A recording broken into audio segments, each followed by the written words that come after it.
right, so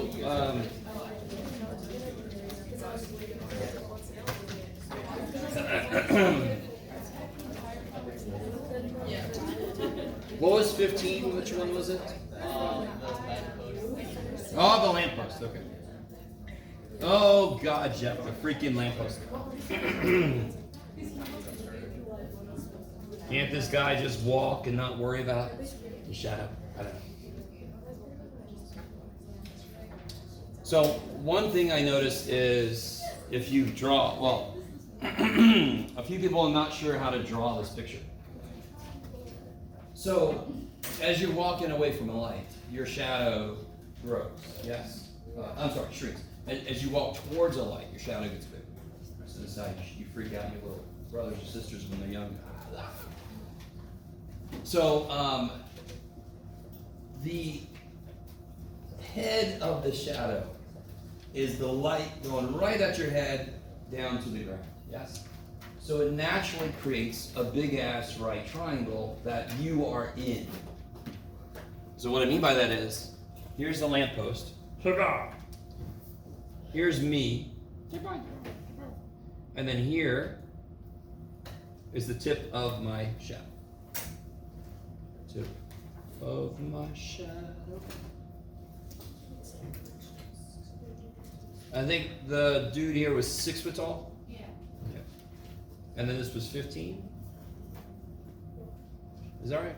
Yeah. And then they told me, what rate of change did they give me? 5 feet per second. Yeah, walking 5 feet per second. Yes? And our snapshot was at 40 feet. Okay. Snapshot. X equals It was 40 feet. 40? Okay. So don't even worry about this yet. Which part of the triangle, and this is actually sort of a trick question, what part of that triangle is changing directly because the guy's walking?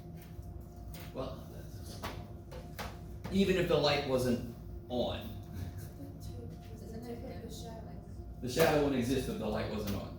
So even if the light wasn't on, what part of this picture would be changing as he's walking? The base. This part, yes? Because as he's walking away, this part is changing. This is getting bigger. You with me? Okay, I like it. So I'm gonna call this something, and I'm gonna call this something, and then I can call this whole thing something. So it's up to you. I don't know. So let's call this X. Let's call this Y. And then let's call this Z. That's crazy. You don't have to. Bless you. You can even call this W for walking if you want to. So in symbols, what is this? What information is this in symbols?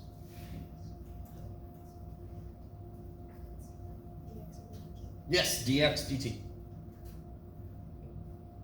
Now in symbols, what are they asking me for? You're asking for what? No. After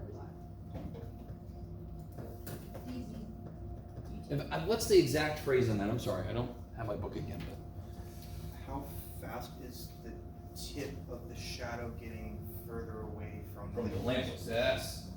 How far away in my picture is the tip of the shadow from the lamppost? Z? Z, yes. So then what's the question asking? dz dt. Beautiful.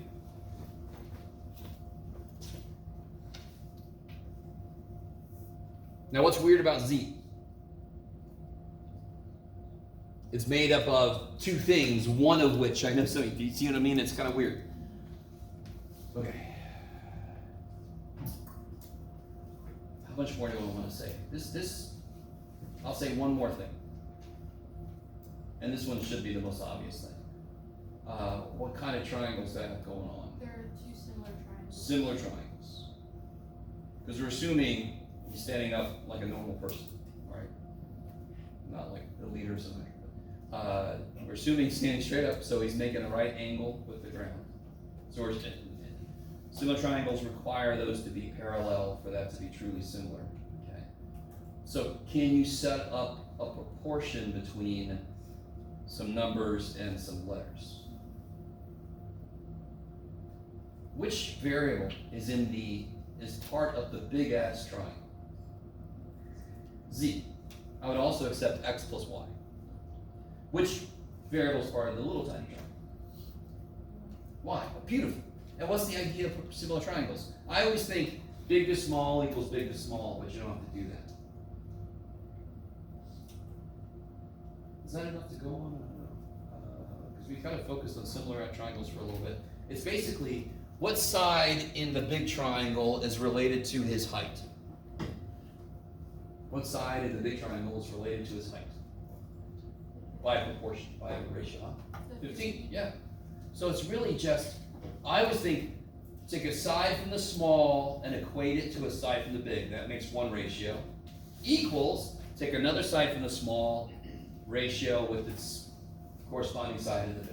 Yes, that's kind of the way I always default to setting up these proportions. There are other ways to do it. And once you have that set up, then you want to attack that with calculus. You have to be a little careful in this problem in terms of, do I want z in there? Not really, because I know dx dt and I can't use that unless I have x showing up, correct? So you can set up your proportion with a z in it, but then what do you want to replace z with? X plus 1.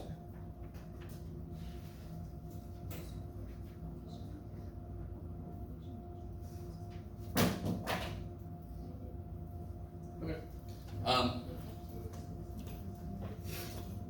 I like that problem. You would, Jim. This problem is equal parts picture and formula setup. Yes. What was 27? It's about this water. Oh, No, I'm sorry. Yeah, that's my fault.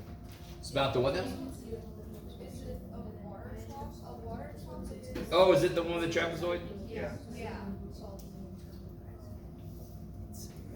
Was it 0.3 and point? Yeah, 0.8.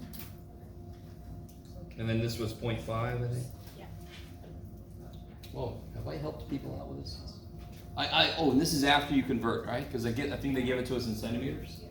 Do you guys, by the way, do you guys know how to convert from within metric? No. That's within our dumbass way of doing things, right? Metric system is, oh, we have 10 fingers, that's why our number system is based on 10. Let's make a measurement system based on 10. And America was like, no, so, sorry. I'm gonna get dragged away. So they gave me like 30 centimeters. And I think most, even if you don't know metric, you know 30 centimeters, a cent, 100 cents in a dollar, 100 centimeters in a meter. Yes? So 30 centimeters, you change it to dollar meters if you want to think about it like that. So 30 cents is $0.3, so 30 centimeters is 0.3 meters. Does that make sense? No pun intended. And I think we had to do that because they gave me a rate in meters or something. Yes, okay. So I try to prep you for this, that there will be some problems where the units don't match. We saw one with hours and minutes. We did one together, one of the very first problems we did. You guys okay? Okay.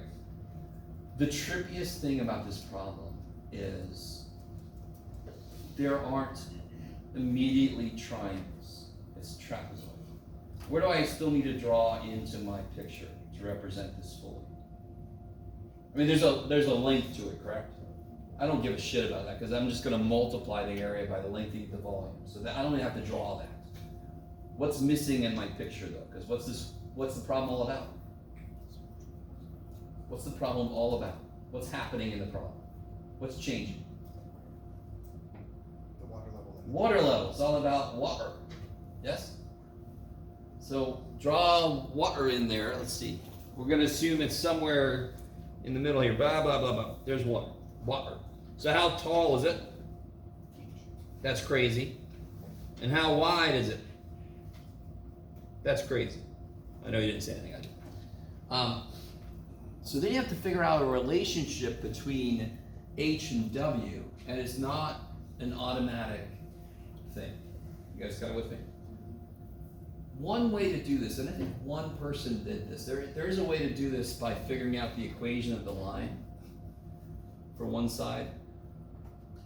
That is actually an elegant way to do it, but I don't know. I think the way that most of you guys will really get the idea is if I draw in a right triangle. Now, assuming I drawn this well, these two right triangles should be the same. Because I believe this was an isosceles trapezoid, but so if I draw this again, just to focus on the parts that are important. Can anyone figure out how wide that is?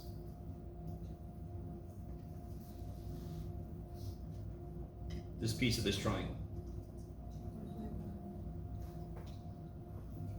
This is 0.3, this is 0.8, so how wide is this? This is not the scale. How wide is this? 0.3.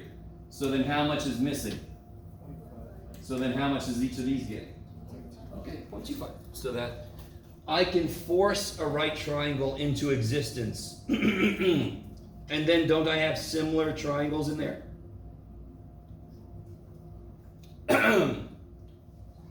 Sorry. So you have to now give, do you know how long that is, that little segment I just drew? Let me crack out the ruler. No, it's not drawn to scale. How long is this segment? Somebody tell me.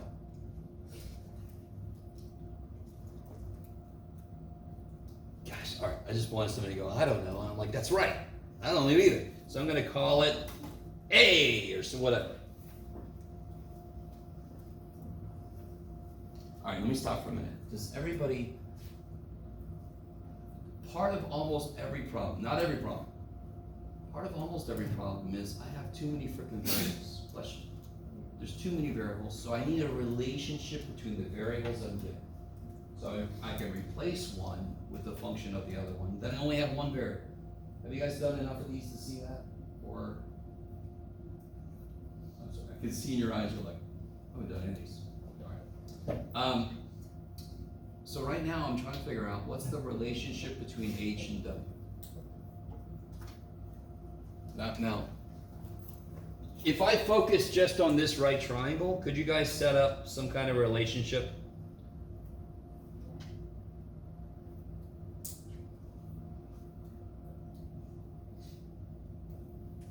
And what was this again? What's just this here? H. So could you set up a relationship? Yes. But it would be a relationship between what and what? What two variables? A and H. And I need a relationship between W and H. Damn it, Jeff.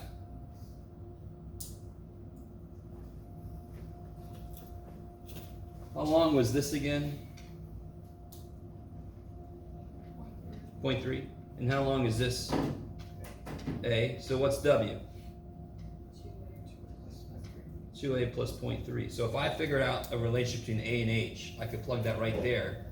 And then I have a relationship between W and H. So this is a classic. So again, there is a way to do this by figuring out the equation of the line on the side, and you can kind of get it. That way I think is a little bit weirder. To be honest, it's quicker, but it's weirder. That's normally the trade-off. If you want to do something fast, you have to do some weird shit. This one is still pretty weird, but what did I force to show up? A right triangle. And then I got similar triangles. Okay, right? So there are certain kind of problems in math where you're like, let me look for triangles, and if I don't see one, will one show up if I do something? And then kind of do something with it and then figure out how it goes with the whole thing. Because right triangles are some of the best things around. They're the best around. Okay, you guys look appropriately excited. That's all I'll say. Anything else from homework or generally, yes? Yeah, what? Yeah, 4.2, okay. Okay, and what does it say?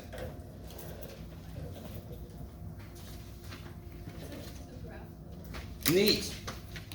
All right, let me see. Maybe I can log in. Let's all watch to see if. Oh shit! Don't look at that. Let's see if I can log in. I know I don't let you guys use WebAssign, but I have the ebook in here. Haha. That's good, Jeff. No, that's Raymond. I don't want to log in as Raymond.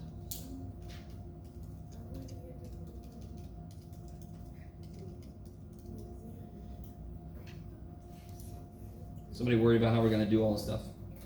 I don't blame you. No. So screw me. Somebody have the book I could borrow real quick? Yeah. 4.2 somewhere in here. Ooh, look at this. That's nice. Understood. Alright, that's the way to do it, kids. Right there.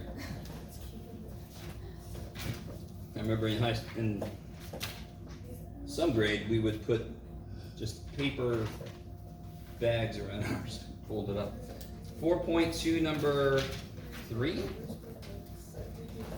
3?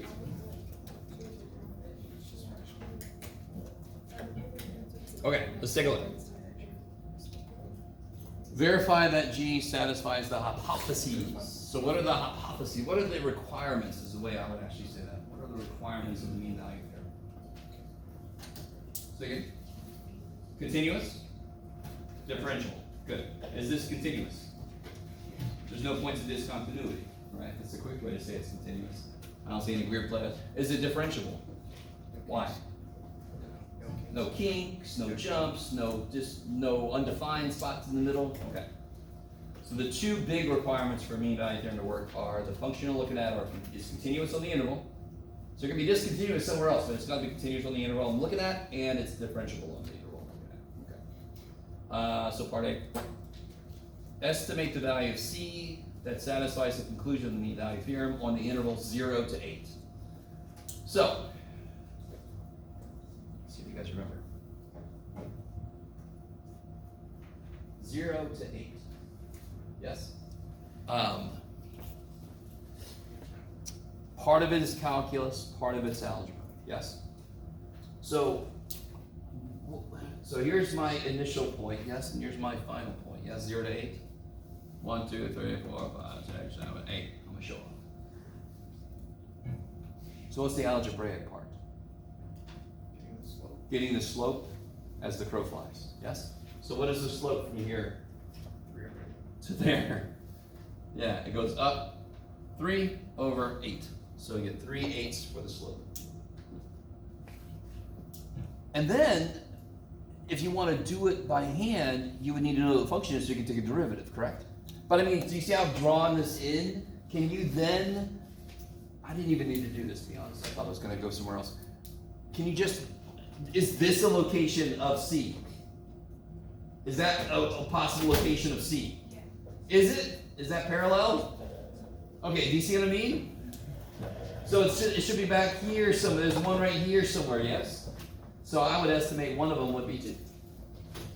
And do you guys see how there's one more spot? Because what is this location of C supposed to do? The slope at that point must be parallel to if you would have been able to just drive straight.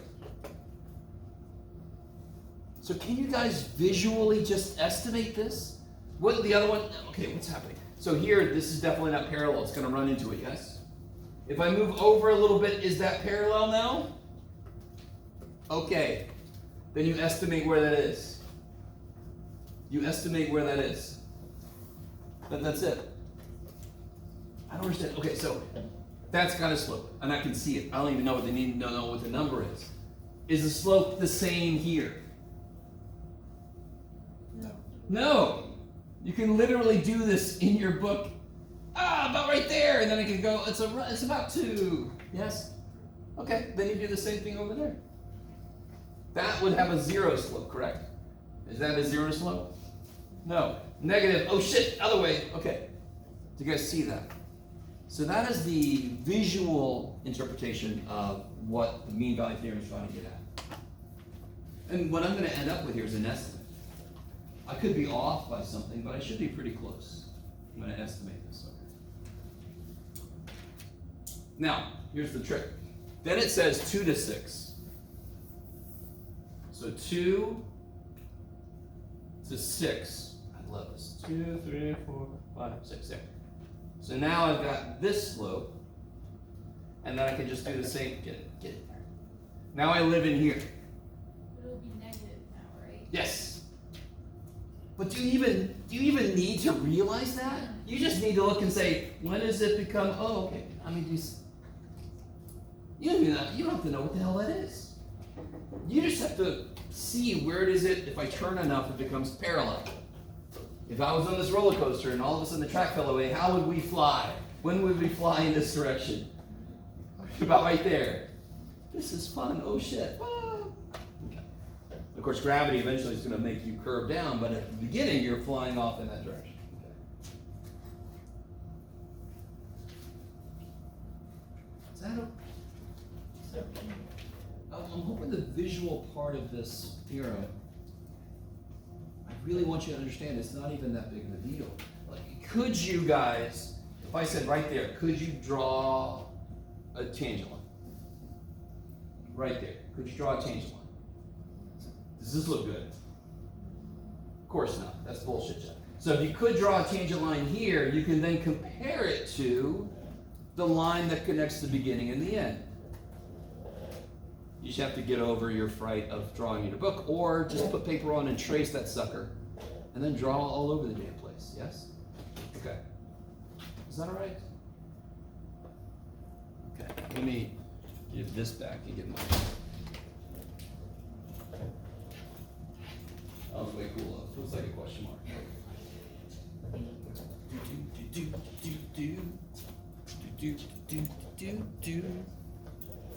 All right.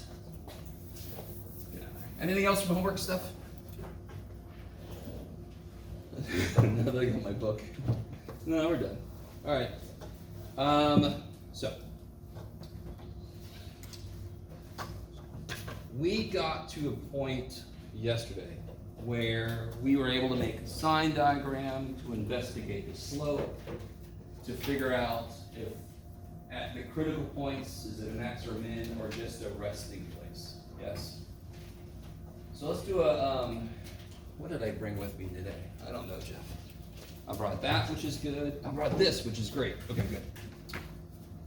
Go past Jeff. Okay. So here, let's do this.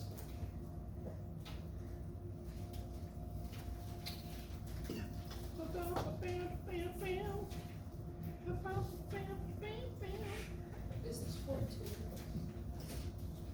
This is 4, 3. 4, 2 is mean value theorem. Oh, okay. This is 4, 3. Huh? We did 4-2 yesterday. Yes. This is kind of like 4-1 and 4-2. 4-1 is critical points. 4-2 is mean value theorem. 4-3 is using the critical points to graph. So we're sort of getting in that direction. So I guess you could argue this is 4-1. Let's take the derivative of this relatively. Why is this one kind of nice compared to some other ones I've given you?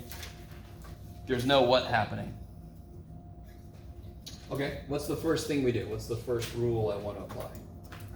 Product rule. Inside of there, is there any chain rule going to happen? Okay, so if I do product rule, what do I get? The derivative of the first. Good, which is? The x minus 3. Oh, well, the Bring actual down the answer is 3. 3. So it's 30 times. And there's no chain rule piece, yes? If I would have made it 2x minus 3 inside, I would have had a times 2 on the outside because of chain rule. Okay.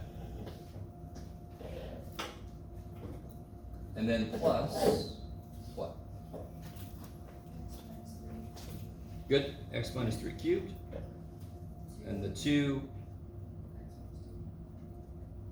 Goes down. comes down. I'm going to put it way out there. Wow. And the power goes down to 1. Good. Okay.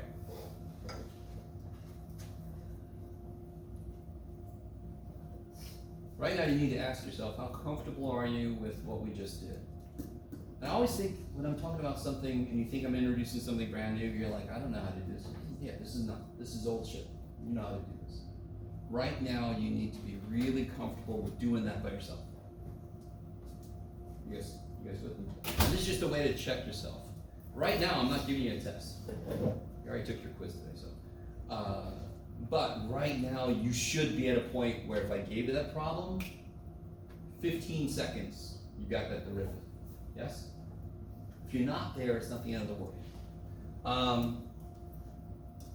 If I want to figure out the critical numbers, what do I want to see in general? You want to factor that out. Factor it out, but what do I want to see eventually in general? See what the derivative is. 0 or 0 undefined. Is it ever going to be undefined? No. Someday I'll actually show you one. I think today. Is today the day? Do we have an undefined? We do. Okay. So if I factor this, how do I factor this? Any numbers come out? the x minus 3 Good. squared. No numbers come out. I could take 2 of these out and one of those.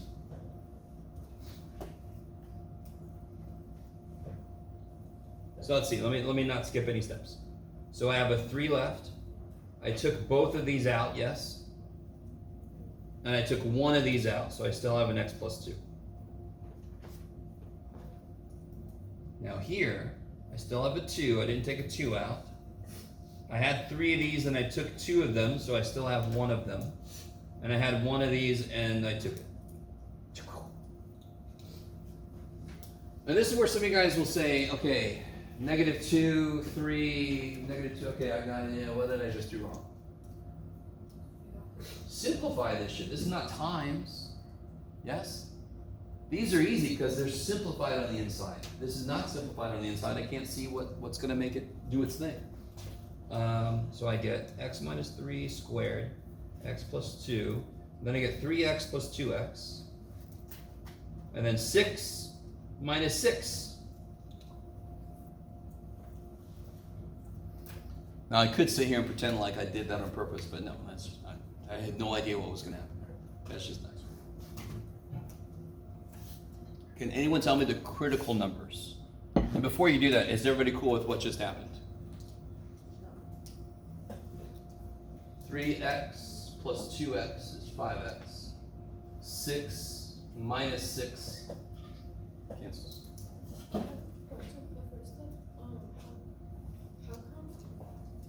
come you write down the 2 in front of the x minus 3 cubed instead of the 2 in front of, instead of bringing it down instead of x plus 2? I could do that, yes? Oh, it doesn't matter. That looks weird as shit. Yeah. So 2 times x times y is the same thing as x times 2 times y. Which one of those looks better? The one at the top. Yeah, we're used to having, and the reason we do that is so we don't lose things in the middle. Yeah. I see. So I just took my number out front, yeah. Okay. Okay. So can anyone tell me the critical numbers? X equals 0, x equals -2, and x equals 3. Jeff, how many commas do you need? Okay. Okay, good. Yes? Okay.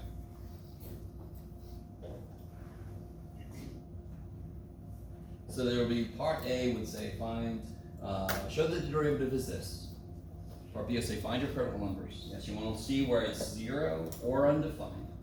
That's all your critical numbers. Those are all the contestants in the who gets to be the max or min contest. Yes? And then you have to go check, you have to test them. Or you enter the contest, let's see what you can do. So what do I do? I draw a line. Draw a line Numbers. with numbers, I like it. Where do I put number? What numbers do I put? So I put 0 here, -2 here, 3 there. No, of course. So 0, -3. So I've made this point, but just be careful. If you turn those in the wrong way, everything's going to go to shit. Put them, in numerical order. What do I put on top of each of those? Little z's to show that they're zeros. Yes, and if it was an undefined location, if the critical number came because it was undefined, I put a little u. Just to remind future me, hey, future me, this is what's happening. Okay. Z, Z, Z. And then if you know multiplicity, this next step is much quicker. Can I use 0? No, too bad for me. So what do you guys want to plug in first? 1? Good. What do you get when you plug a 1 in? I get, what's the sign of this? So let's see, real quick, hold on. Let me do this. X minus 3 squared, x plus 2, 5x. Just to show you what you do. So if I make x equal to 1, I get positive times, which is, holy shit. So at 1 it's positive, and therefore it's positive everywhere in there, because the only way it can change sign is if it goes through 0. Okay. Or if it's undefined. Now what? Huh? Oh, okay, I love it. Aw.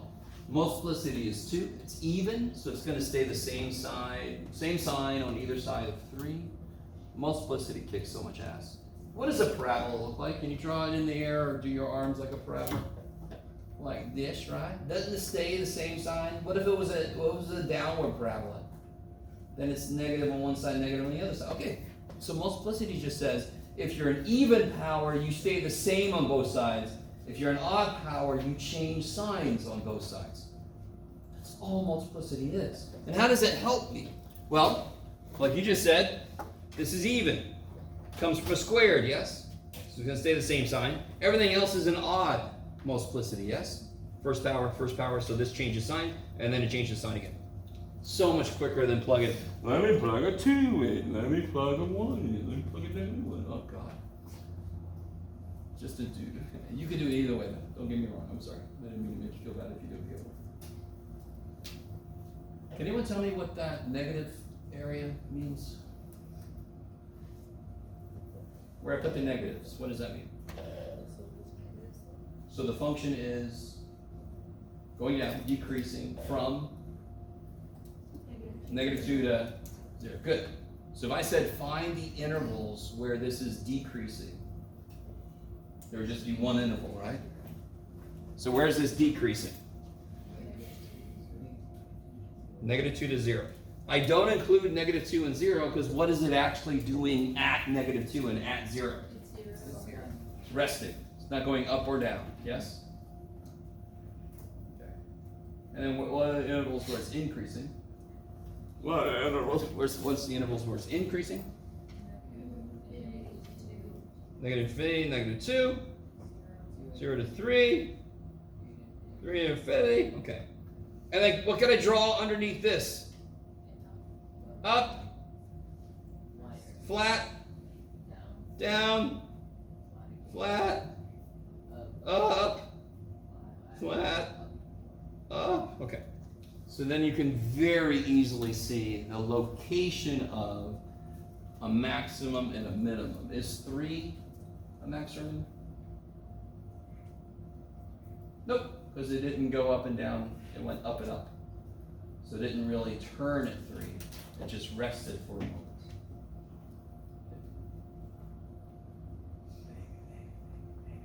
How you guys feeling? This isn't very math intensive. I don't know if you guys agree with what I just said. You know, like everything is math. I'm sorry. So what is the maximum?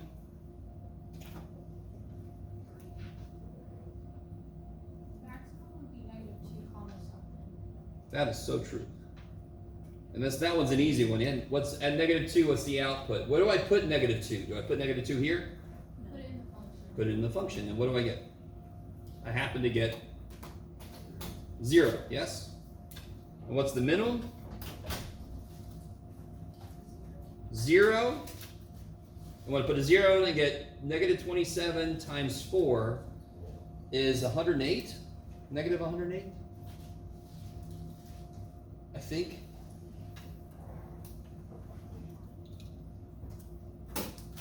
we got a lot of information about the function with relatively little work. Some guys are like, I could put, you ever seen one of these, Jeff? Do you know they made these? So we're gonna graph things better than you did in pre-calculus. Because we're gonna have a lot more information to graph stuff. I've already kind of made a really, really bad sketch of it. Doesn't the function go like this? And it goes like this, and then it goes rest, and then it keeps going. Yes? So I already have a rough outline of what the function does. I even have anchor points. Negative 2, 0, 0, negative 108. Yes? Are you guys excited about the negative 108? Okay, I want you to realize, who gives a shit? We're the humans. We control scale. Right? There's nothing wrong with your TV set. Horizontal. We control the horizontal. So I'm going to push what we did. This is what we did yesterday. I'm going to push it. So let me collect everything we got. Decreasing negative 2 to 0, increasing negative infinity, negative 2, 0 to 3, 3 to infinity. We got a max at negative 2, 0, and a min at 0, negative 108. Okay.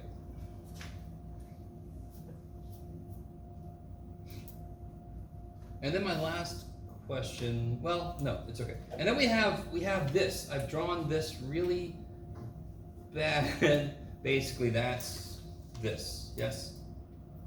Okay. We'll lock this monster kind of thing going on. So I'm going to make a graph. So everybody make your graph with me. The x-axis scale, I just got to go out to 2, right? So I'm going to make it 3. 1, 2, 3. So the x-axis scale is very Fisher-Price. 1, 2, 3, negative 1, negative 2, negative 3. What's the y-axis scale I should use, maybe? Do I want to go by ones? 50 is a little too. 20 is probably fine. 20, 40, 60, 80, 100, 120. You can even go by 30s. It doesn't matter. Just something. So let's go 20. Sure. 20, 40, 60, 80, 100, 120. 20, 40, 60, 80, 100, 120.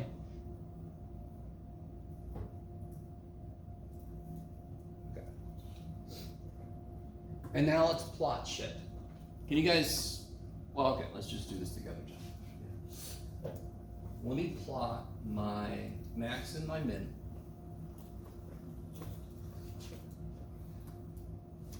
My max was negative 2, 0. And I'm going to say max next to it like that. My minimum was 0, negative 108. So I'm going to put min. Min. We'll see why here in a minute. What else could I get from the original function? Let me put it up here for us. Can you guys just see something from the original that it's doing? Can you guys just look at this and tell? There's one thing I already know. I already know this point. Why is that point special? Not just because it's the maximum, but because it's a x-intercept. What's the other x-intercept? 3. So let's plot that. Shapow. Put a 4 out there just because. Okay. Do you guys see how this is taking shape? I'm going to go up. What am I going to do here?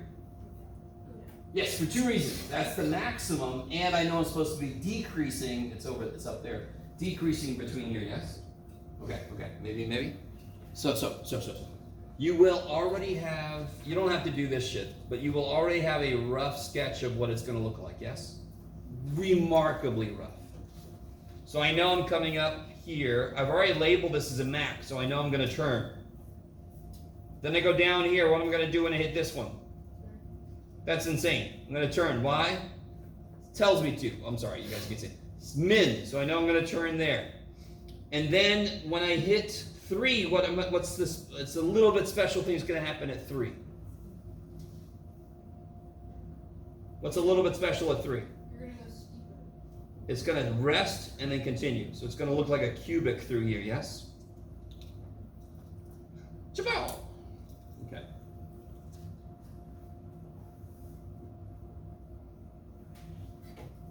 Not the most beautiful thing. I wish I could say I did this on purpose. It kind of makes sense because the x plus 2 to the 2 is the parabola, and then the right is the contract. Totally. And that's what the multiplicity says. I should look like a cubic when I go through 3, and I should look like a parabola when I go through -2. That's what multiplicity is all about. It's like 2 functions. Cheers. Also, do you guys remember an idea of end behavior? Right? What's the degree of the polynomial? Oh shit. If you multiplied it out, don't. If you did, what's the highest degree? 5th degree. And what's the 5th degree look like? Yes. Because it's an odd power. Odd powers like this, even powers like that. If they're negative odd or negative even, they just flip. Yes. Okay. I don't know if you guys remember that. So let's read the reason we called it pre-calculus. All right. How do you guys feel? We did a majority of this work yesterday, plopping it onto a graph. Please don't let it be that hard. If you label what's going on at your points as you graph, it's telling you what to do. You don't have to keep going back to your work. You already did all the work. Put on the graph information for yourself. Now, this we can make better. Do you all agree this is a little, this sketch is a little sketch? Okay. There's some information we haven't even discussed yet as to what it means. Do I want to do that? Yes, I do. So you guys know, what is this guy's job? Oh, that's a weird question. I don't care. If I give you a function, what's its job? Relate x to y. Yes, beautiful. If I feed it an x, it tells me where my function is. It tells me the output for an input. So it gives me the points my function goes through. Now you guys know what I'm going to ask you next. What is this guy's job? Oh my God. This guy's job. That teaches you to slope out of equation. Where is function? Okay. This tells me the what now? Slope at every point. Or how it's moving through the points, yes? Now, the thing we have not discussed, and if you know what this means, just keep it to yourself for a minute. We haven't done many second derivatives, and we definitely haven't talked about what it means. So, let's do this. Do I want to do it with this one? What did it end up looking like? That's not that terrible. Look at this graph we just made. Gaze upon this. Can anyone tell me why the derivative was positive here? What's the graph doing? It's going up, yes? Now, here's the key. What does f prime mean? It's the slope. Say it in many more words. It's the rate of change of the function, yes?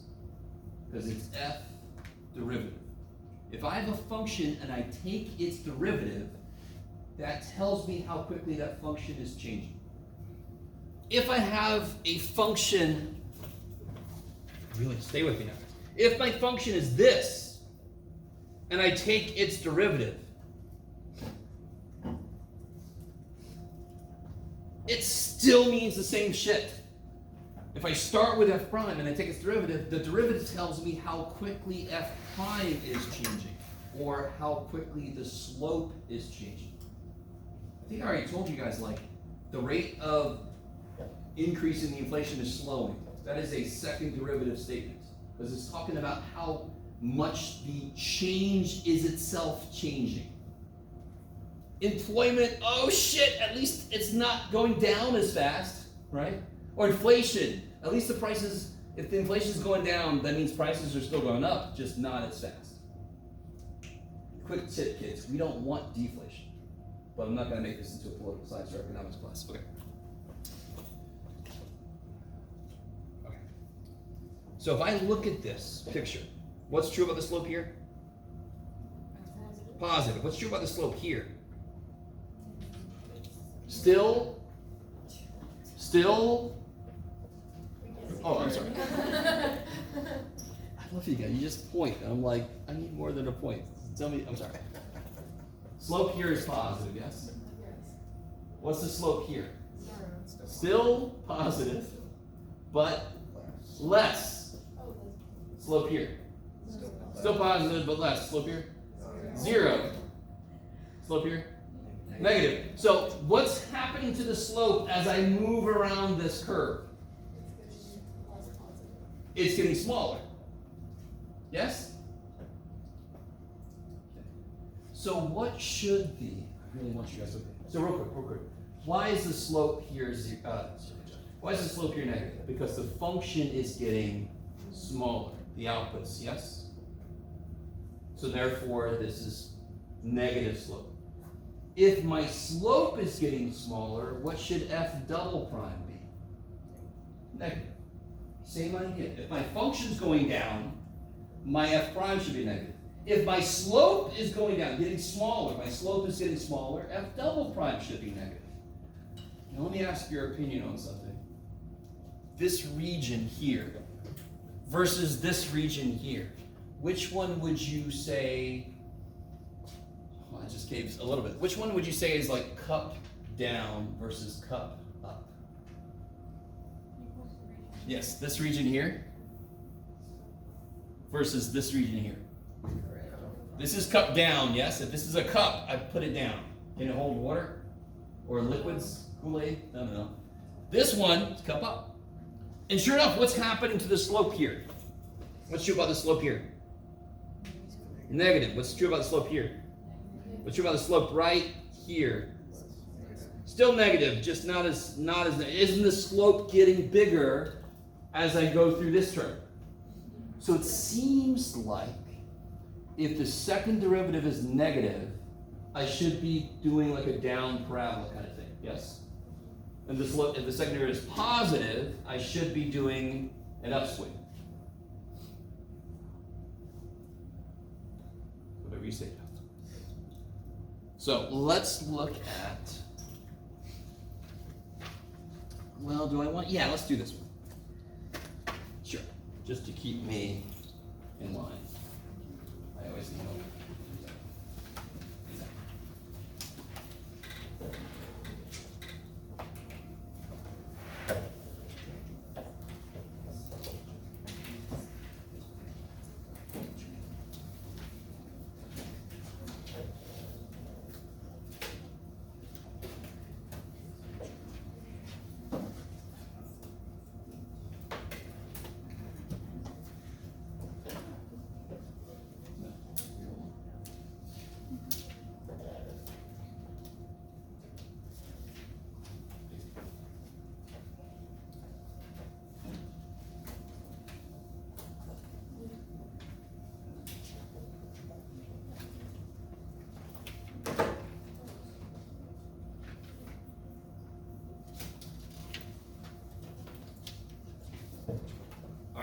So, let's step through this.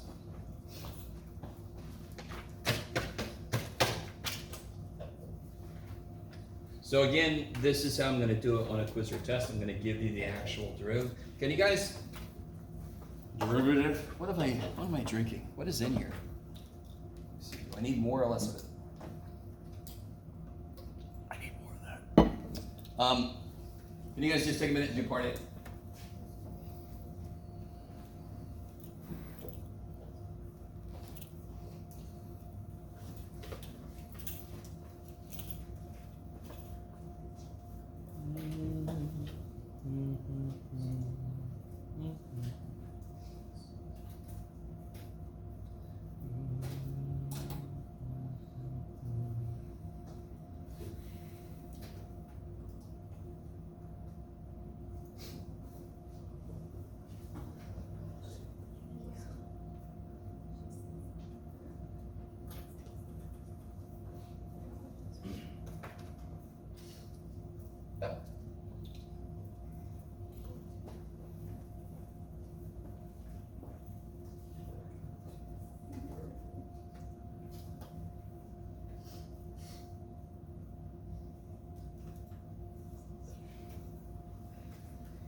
You guys see how it works? Because at one point, what can you take out? 15x squared. And then what are you left with? 1 minus x squared, and that's a difference of squares, so then you get there. So sure enough, it works out. Good job, past Jeff. What are my critical numbers then? 0? -1? 1, yeah, 0, -1, 1, okay. You can already see the multiplicities. Go ahead and do part C, that's old news. So I don't know if you guys remember when I said like the critical numbers are the candidates, the critical numbers are the people that entered the contest. And then part C, when I make a sign diagram, I'm testing them. So we actually call it the first derivative test. That sign diagram is the first derivative test. Oh, told you one, this one, sorry. When your derivative ends up with like x to the -1/3, then x can't be 0, that would be undefined at 0. So at 0, I put a u. I just have picked that example, I haven't done enough of those. Totally. There's no variable on the bottom, there's no radicals, so there's nowhere that is undefined.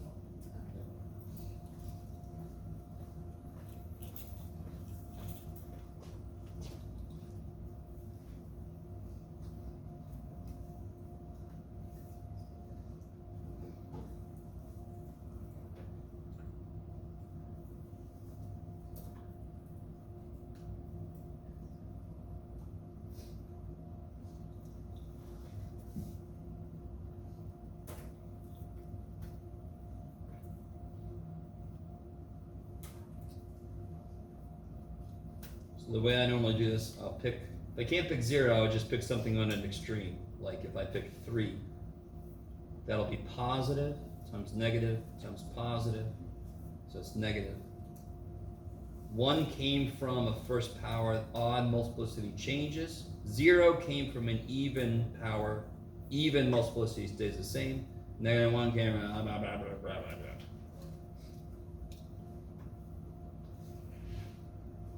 Yes. So I'm not understanding when you say like it came from an even power or odd power. So like that, so it's x, so the 0 came from x to the second. Yeah, the And the 0 even. came from x squared. Right.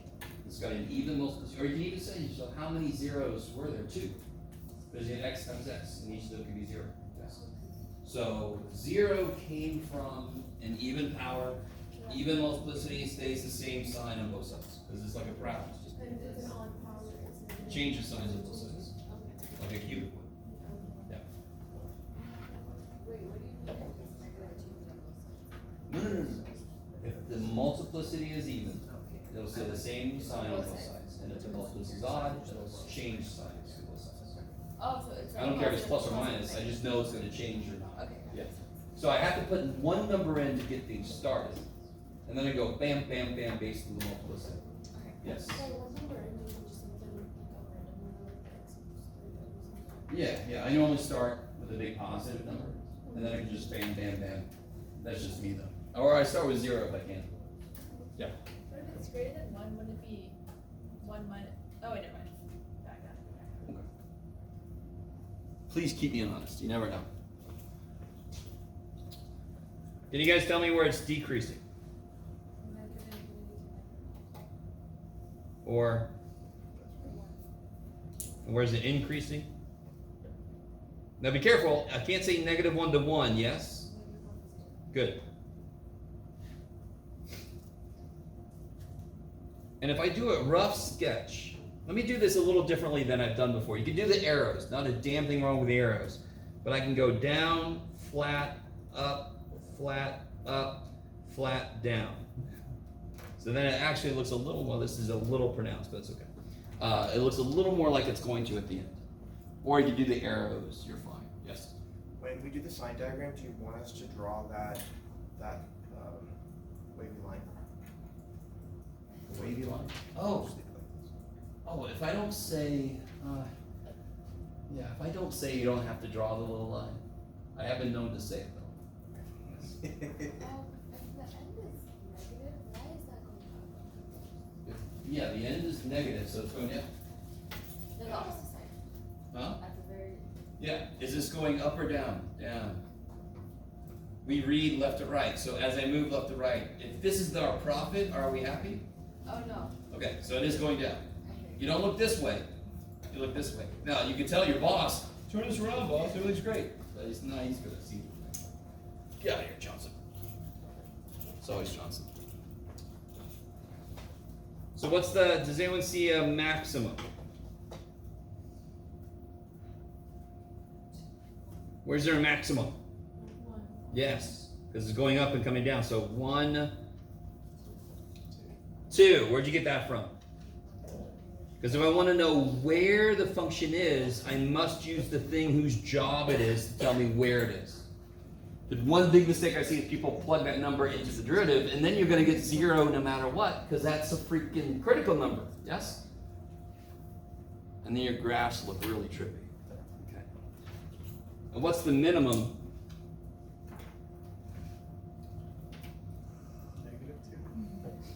Negative what? Oh, I see. Well, -1, comma. You're right. Go ahead. You're right. -2. Right when you plug in -1, you get -2. Is that cool? Sorry. What happened? Oh.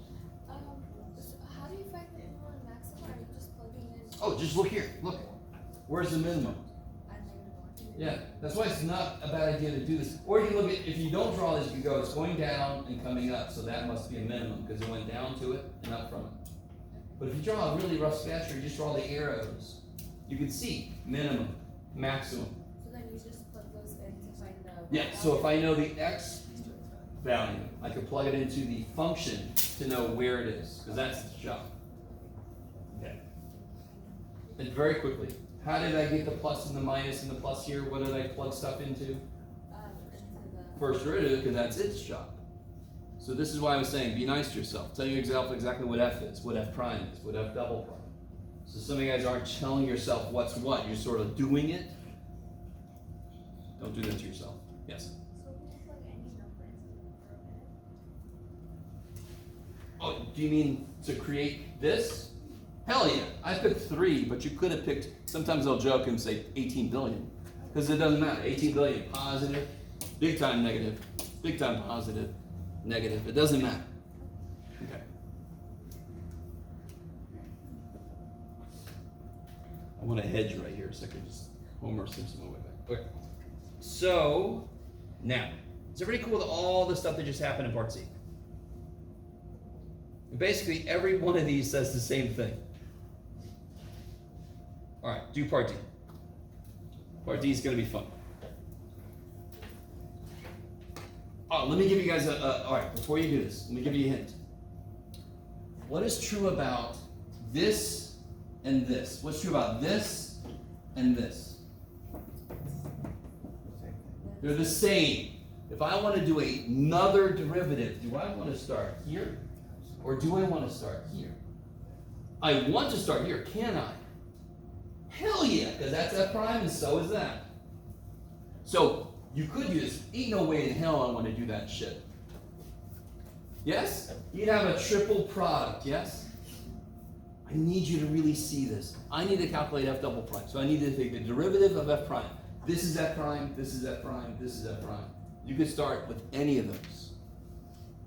I'm going to start with the one that's the nicest. Okay. Just want to say be nice. I was considering letting you just do it, but no.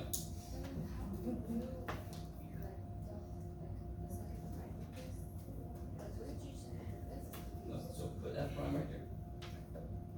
Now, how did you make f prime? Did you start with f and then take a derivative so you put a prime on it? All right, now take a derivative of this and you put a prime on it so it'll have an f double prime. So just look at this as a function and take its derivative. You don't have to think any differently. It's just we call it f double prime because it started with f prime, but how do I do it? Same as you always do. Take a derivative. Yeah. Coolness.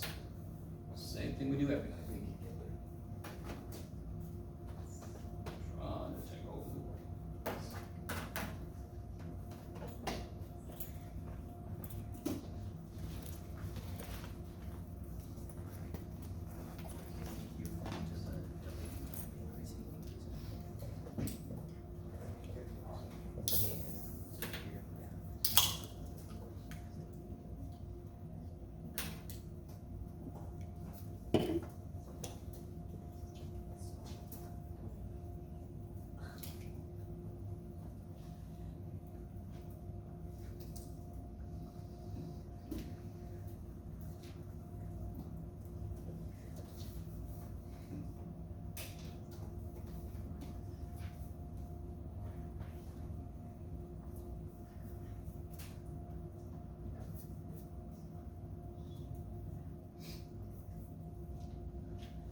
Is that cool? Do you guys see that?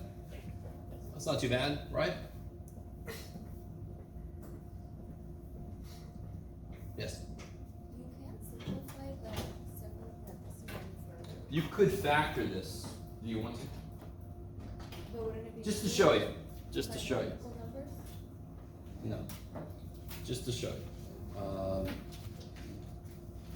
Here. Don't do this. So this would be 30x.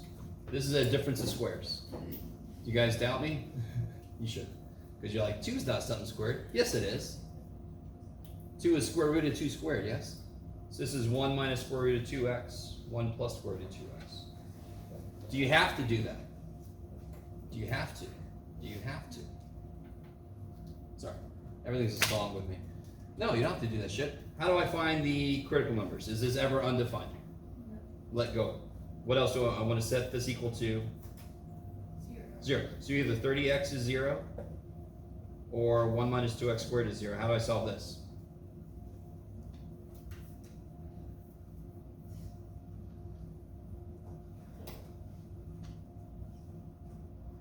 Like that. Yes? 1 minus 2x squared equals 0. Add that over. Divide by 2. Take a square root. When I take a square root, I get the plus or minus. Fundamental theorem of algebra says if I have a second degree thing, I expect 2 answers. It might be complex, but for us, we got 2 real things. Yes? Okay, good. You could, but we're going to graph this. So I just want approximations, yes? So what is 1 divided by rad 2 roughly? It's roughly 0.7. I did not just do that in my head, I just know it because it shows up often enough. Rad 2 is 1.414 blah blah blah, divided by 2 is 0.7 blah blah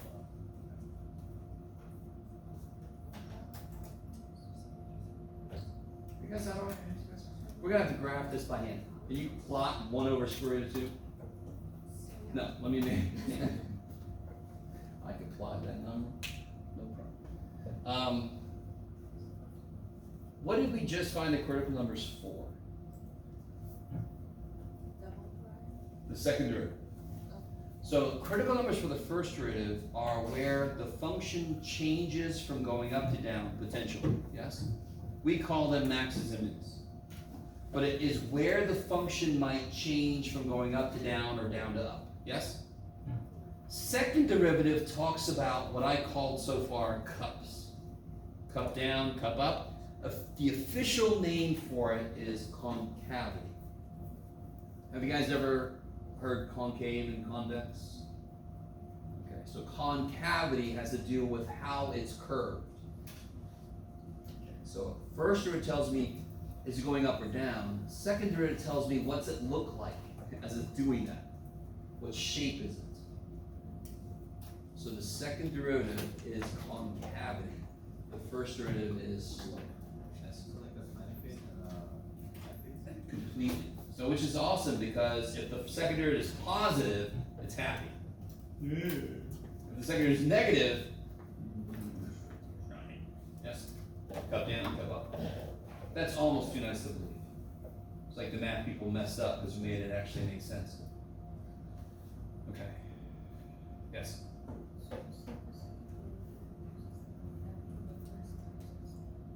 Slope. Yeah.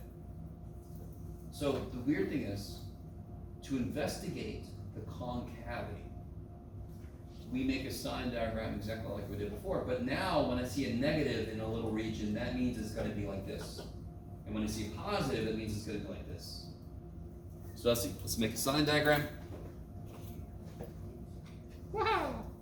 My critical numbers were 0 and plus or minus 0.7, roughly. And it's 0 at each of those. On the other side, there's one that's got some undefined business. Oh shit! I just sailed right past. You guys are so into this. This is odd. Nobody spoke up. You guys are like, let's just keep going, Jeff. You guys want to finish this and then take a little bit of a late break? Okay.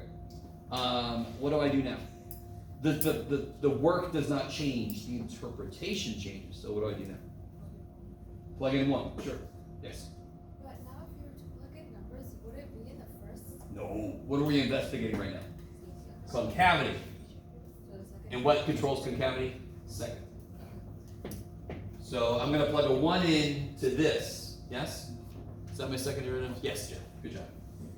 What kind of number do I get when I plug a 1 in? Positive times negative, so it's negative here.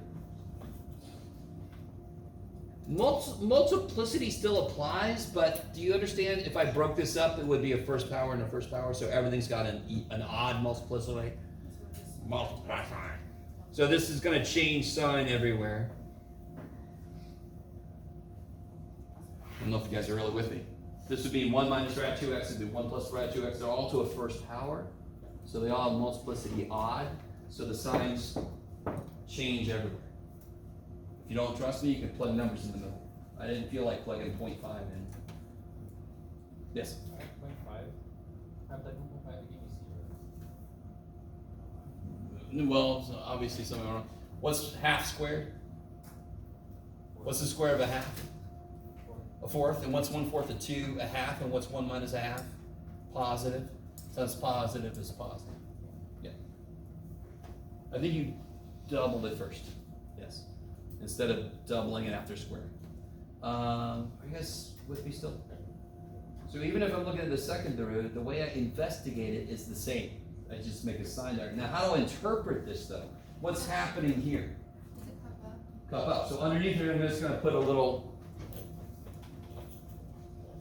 Ha! What's happening here? It's a cup down. Ha! What's happening here? Cup up. Ha! What's happening here? Ha! Okay. Because the slope here is getting smaller, the slope here is getting bigger, the slope here.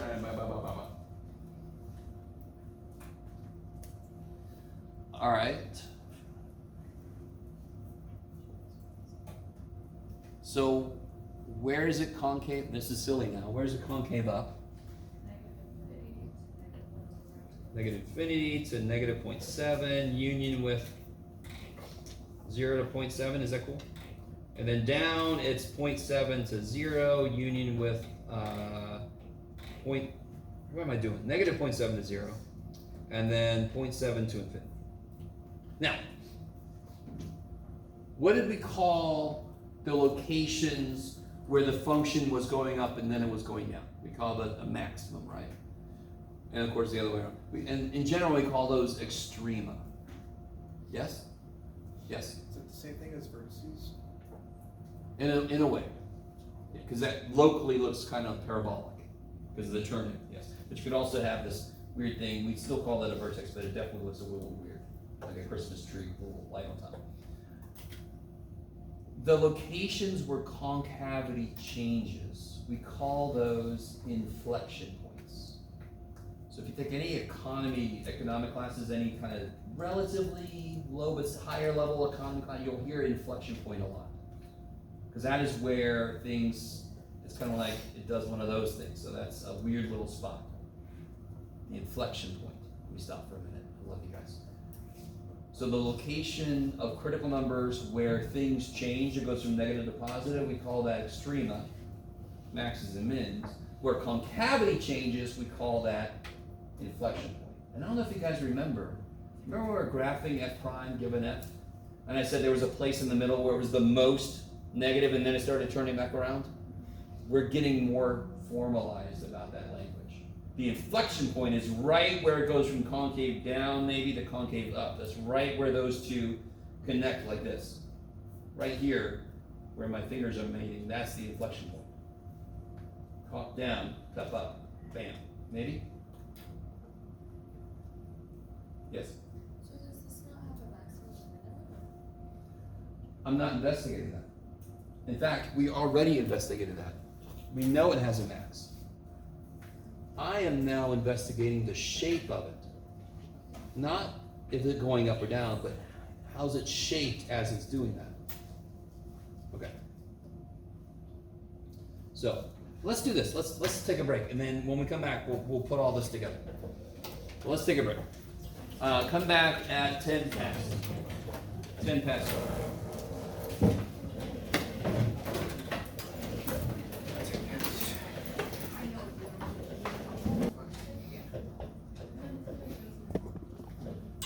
My schedule, I'm gonna take a painting class in the fall.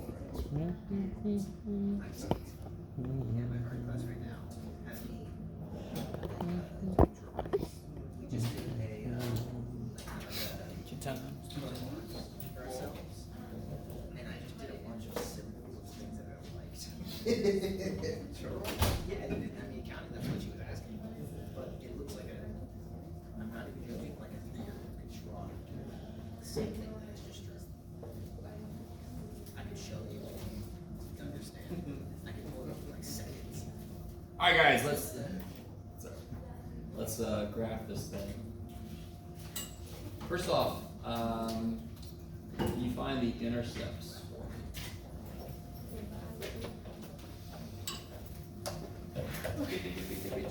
Do you guys sure. It's every time we go from the How do you find the intercepts, guys? Oh, no, it's gonna be the intercept. Oh, I'm sorry. Back up one step. I haven't found the inflection points yet. Can you guys tell me where this has inflection points?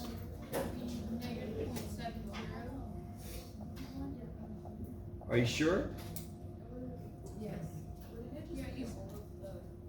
Yeah, each one of these is the location of an inflection point, yes. Why? Concavity changes. I like it. Sort of like, why was 0 not the location of an extrema? The slope did not change. So inflection points are just locations where the secondary change is signed from one side to the other. Now, here's where we gotta be careful. Okay. And here's where I should have been. It's gonna be okay. One inflection point is 0 something, yes? In fact, 0 what? 0, 0. Another one is -1 over rad 2. Don't forget what this is. So now if I plug, let me show you guys something. Have I shown you this yet?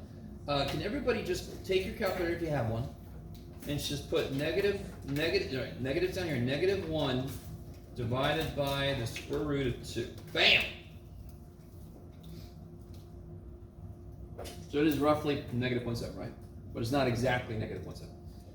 So watch, you guys ready? You guys aren't ready for this. Do you see the little button right there that says stove? Yeah. Don't push it. Don't you dare push it. Thing's gonna blow up. Hit X. I'm sorry. Don't hit X. Hit clear. Okay. Hit stop. Clear. Hit stow. X. So all it's gonna do is it's gonna store that in X. Is everybody with me? So now X holds this number in it. It won't mess with your graphs. This is not the same X as what it uses to graph stuff. It is a memory location when I use it on the home page here. What does that do for me? So now I can just literally do this. 5x cubed minus 3x to the 5th. Bam.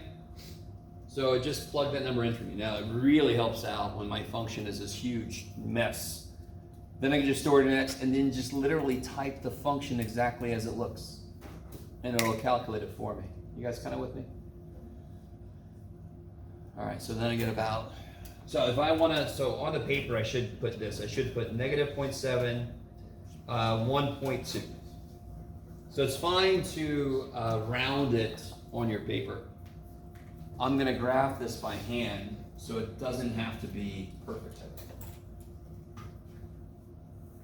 And so the last one would be positive 0.7, but that would be, let me see if you guys are cool with this.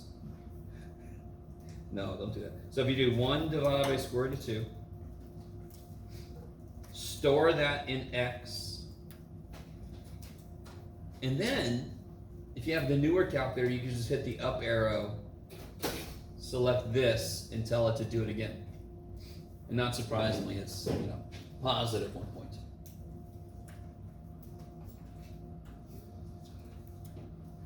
Yes. So by us putting in 0.7 for x, what points are we finding? So these are the locations where the concavity changes, yes? Oh, so you're just finding the y value? Yes, I'm finding the point where that happens. So that's why I'm plugging it back into the original function, because its job is to tell me where things actually are. First derivative is how they're moving through it, second derivative is how it's shaped as it moves through it. Okay. So now I got, oh, this was negative 1.2, what am I doing? And then I get positive 0.7 and positive 1.2.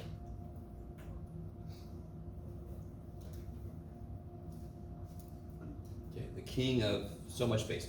Let me put over here. Inflection points are 0, 0, negative 0.7, and negative 1.2, positive 0.7, and positive 1.2.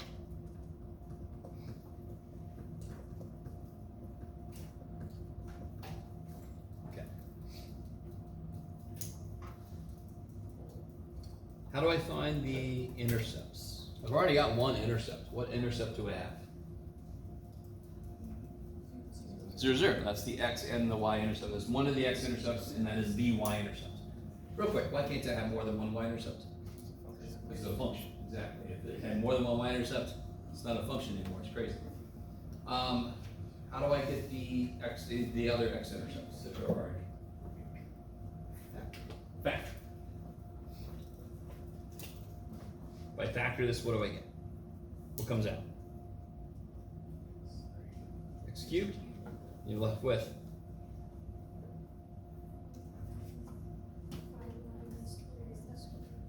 x squared. I like it. So there's my 0, yes?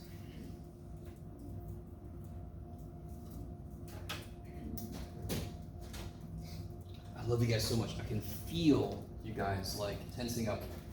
This is nothing. This needs to be nothing. Is it what you wish it was? No. Is it hard? No. You know how to solve equations. You know how to do it.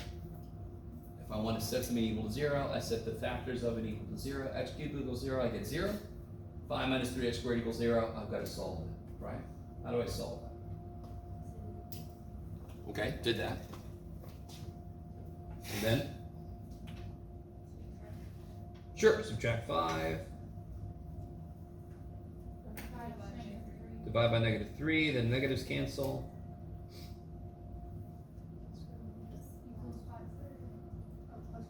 Yes, and since we're graphing this, we'll go ahead and estimate that. If I do the square root of 5/3, I get roughly 1.3.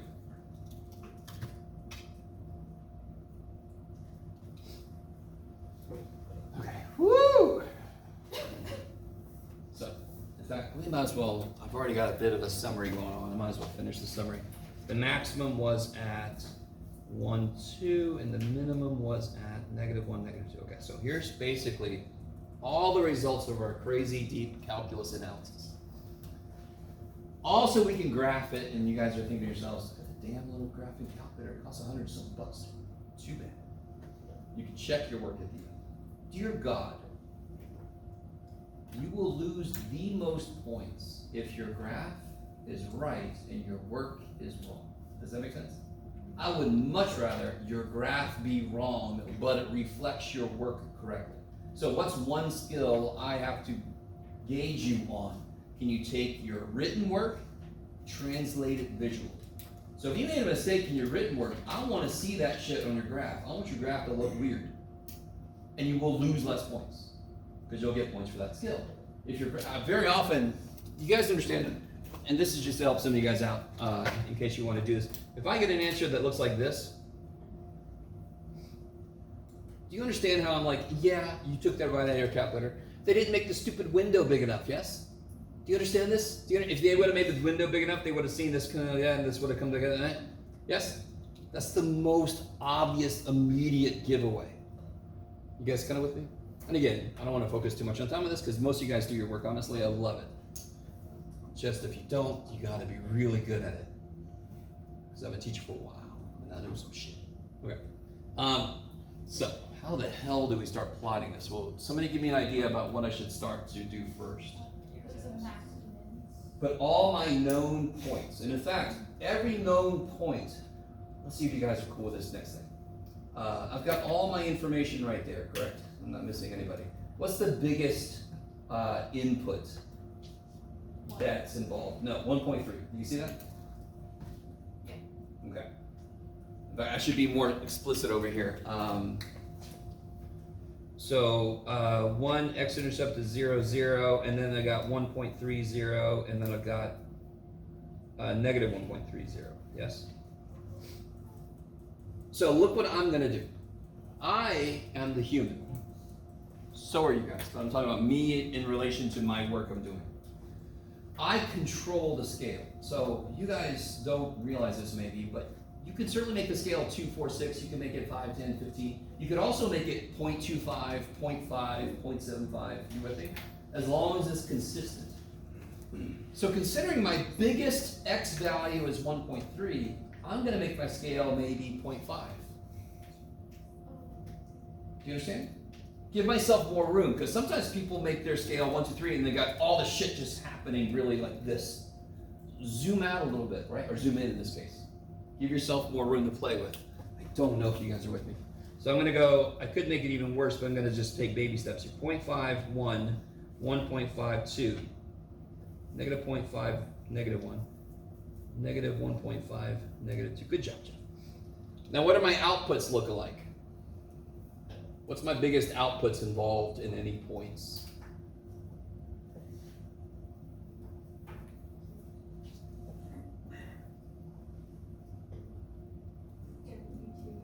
Twos and negative 2s, right? So again, I could do I could go like, it doesn't matter. I could just do normal 1, 2, or I could do 0.5, 1, 1.5, 2, 2.5. Negative 0.5, negative 1, negative 1.5, negative 2, negative 2.5. Okay. So now I've kind of zoomed in a bit, so I got more room to make things happen. I just want you to be aware that this option is available. Did you have to do any of that? No. You could have made it 1, 2, 3, and then everything would have been happening in this little tiny area. Yes? So now I start plotting stuff. So first thing, summarize all the shit you figured out. Look at it, figure out what your scale's gonna be to capture everything. So now I start plotting stuff. So let's see, 0, 0.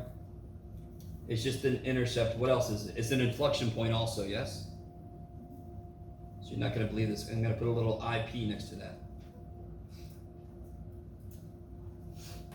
IP freely. And then negative 0.7, negative 1.2, I might as well go here. Negative 0.7. It's about right here. That's also, I'm sorry, Jeff, not 0. Negative 0.7, negative 1.2. There you go, buddy. That's an inflection point. Positive 0.7, positive 1.2. That's an inflection point. Can you already see how it would have sucked with a scale of 1, 2, 3? It would have been just so tight in there. Okay, I could have made my scale even better, but we'll be okay. And then I've got 1, 2 is a max, and negative 1, negative 2 is a min. And then I've got 0, 0, 1.30, and negative 1.3. We're gonna do this right, Jeff. It's gonna be amazing. There. Those are just intercepts. So I'm not gonna label those as anything. This is still pretty tight. I should have just made that scale even better, but we're okay. Well, yes. For the inflection points, did you get them by using the original? Yeah. Okay. So when you do the secondary test, I got the critical numbers negative 0.7, 0, net 0.7, yes? Using the secondary? Yes. Yes. I noticed that concavity does change around them, and then I want to know where will that be on the graph? I have to use the function whose job is that, which is the original function. Anytime you want to get a point to plot, you must use the original function. That's its job. Is to tell you where the points are. And now you start to see why every now and again I've been trying to get you guys to make sure you write for yourself what f is, what f prime is, in this case what f delta prime is. Because then you have to be able to use the right stuff at the right time. How do you guys feel? Okay. So then we can use this to help us out. See how I got a rough idea here? In fact, how does this match up? Concave up, concave up. Concave down, maybe it looks like, and then concave down. Concave up, little concave up here, and then concave down. I mean, do you see how you can start to see how your potentially disgusting sketch here actually is not that far off? Maybe? Or you just didn't do this one and you're fine. Okay. So I know I'm going to start up and come down. In fact, I have an intercept right here, correct? Are there any more intercepts after that, this way? So I know I'm coming down, and now let me plot my route out. I'm gonna come down through here. I've gotta go through this, and I've gotta hit this minimum, yes? And then I'm gonna immediately do what when I hit it? Turn. Now, this entire time, what's my concavity? Up, yes? So I wanna make sure as I'm drawing this, I'm making sure that my concavity is up. So let me show you this on the side. If I wanna connect these 2 points, concave up would look like this. If I'm going to connect these 2 points concave down, it looks like that. Do you see that? Okay, maybe. Did I make a full cup in either case? But can you guys see how this is down and this is up? Okay. So I'm going to start up here, and I'm going to come down, and I'm going to make cup up. So I'm going to come down through here, through this, and oh my god, I can almost make it to the minimum. Okay, I should have made this even better. And then I'm going to turn, and then right at my inflection point, now I'm going to change concavity. So sometimes what I'll do is I'll come to the future and I'll go back. And I want this concavity to be down. How do I know that? Because I was up. This is an inflection point, so now it should be down. What happens at this point? It becomes cup up. What happens now? Comes cup down. That's a maximum, so I turn, and then I got to go through this. Okay. Woo! Holy crap. Do you guys see how I should have made the scale maybe even 0.25, 0.5? Do you see how that would help me? Do you see why it's better to use pencil than pen? Even though I'm always going to use pen so you can actually see what I'm doing. Okay, let me stop for a minute. There's a lot of work we did. I don't want to have to look back at every little bit of work we did. Do you see how if I summarize and label, if I label when I make a point, I label it, I know what to do as I come at it. Concavity changes when it says IP. Turn if I see max or min. So I don't have to keep looking back at my sign diagrams. What do I do now? What do I do? No, I've already, the graph is telling me what to do when I hit the point. Maybe. So if you have a graphing calculator, put this in your graphing calculators, check. Let's see if we get the same thing. Doobie doobie doobie doobie. Doobie doobie doobie doobie. Doobie doobie doobie doobie. In fact, we can even be better. Do you see how the scale here? Let me see. If I go to window, do you see how in both directions it goes up to 2.5 and down to negative 2.5? So if I want to even make this better, I'm going to say x goes from negative 2.5 to 2.5. Y goes from negative, no, Jeff, leave the scale alone. Y goes from negative 2.5 to 2.5. And now it should be, moment of truth. Look at that shit. Look at that shit right there. Yes? Is it exactly the same? No, for 2 reasons. I'm only a human, and I'm a human that sucks at drawing, so. But, that's pretty damn close. All right, I'll call balance. Wait, so how did you? What points? After putting this. I just stick drag. I go to window, sorry. So in window, you can control the minimum x and the maximum x, the minimum y, the maximum y. Yeah. And if you do that, it'll be even easier to compare because now you have the same scale. Yeah. So you can see the major things are agree, which is great. Okay. So you are going to be able to use your calculator. Try to fight the urge to graph it before you're done. Graph it when you're done. If you cannot, if something's different and you cannot see in the work why you got it wrong, don't change a thing. Just put a little note like, I know something went wrong, I don't know what it is, or something. You know what I mean? If you make your graph right and your work is still wrong, like I said earlier, most points come. Okay. Alright, so, if I added in asymptotes, I think that's it. This would be section 4.5. So 4.3 and 4.5 are basically the same thing. Just 4.5 adds in asymptotes. Do you guys remember putting horizontal asymptotes in, vertical asymptotes, and then you had a graph in there? Yeah. So that's all 4.5 does, is it adds those in too. So let's try this on the back. Let's see. Why don't you guys group up with other people if you want to. By the way, this didn't really print out nice, but oh well. This little square root, yes, square root of x cubed, is that cool? Try to get as far as you can with this.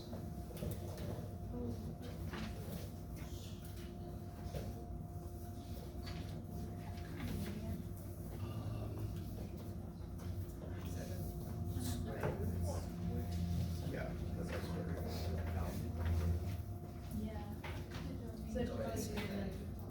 Yes, the square root of x cubed, yes? See that? It just didn't print out.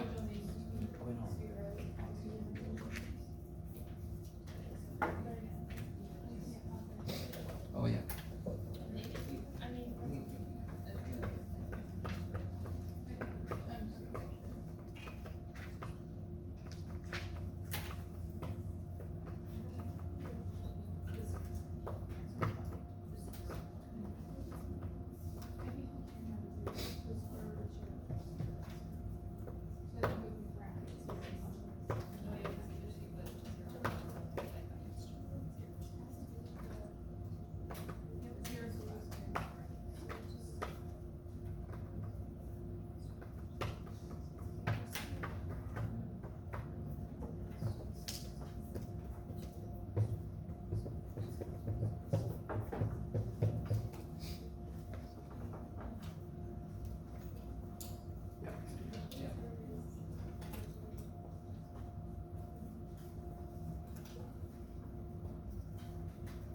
Of course, a good first step is to rewrite that in power form, right? Exponential form, without the radicals. Real quick, just make sure you guys are on the right track. How do you rewrite the square root of x cubed? X to the 3 over 2. Roots on the bottom, just like planes, most planes.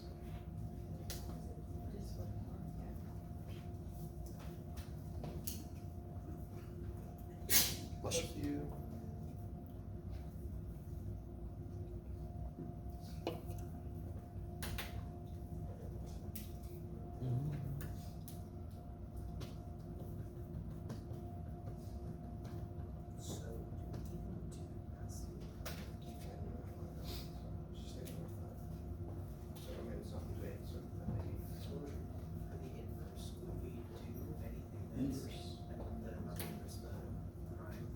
Yes.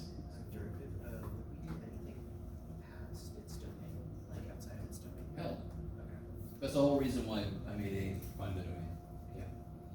It makes no sense to investigate numbers that don't even, the function can't even handle. Yeah. It's like, what's the slope at the point that it doesn't exist at?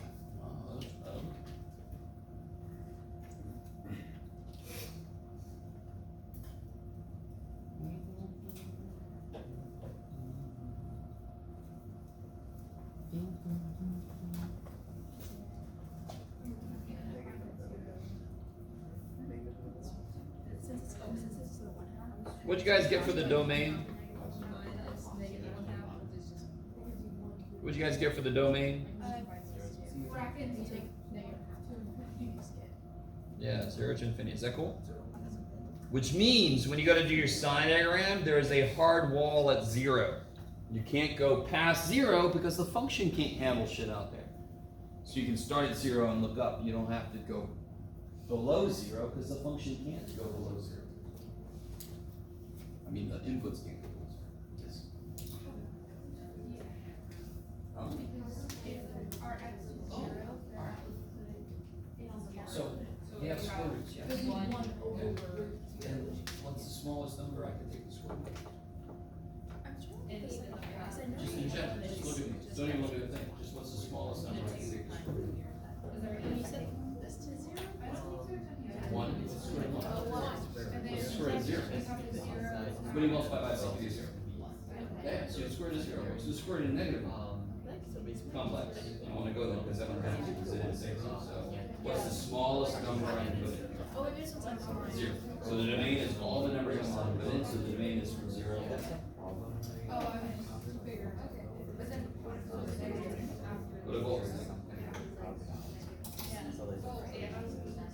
Oh, sure, if I had, if the function was, the square root of negative x. So the inside, so for us, I have the square root of x, yes, and x, so x, the inside has to be at least 0. Done. Here, the inside has to be at least 0 divided by negative 1, so the inside has to be less than 3.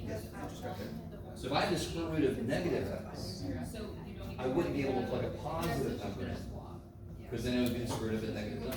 I have to plug a negative number in, so two negatives. Because when you put in a two, That's not what the problem is. or x minus one, yes, 2 minus 1, which is positive. And since x minus 1 has a multiplicity, that's a lot. The one before it is a negative. That's the only one we have to solve for. Oh, yeah.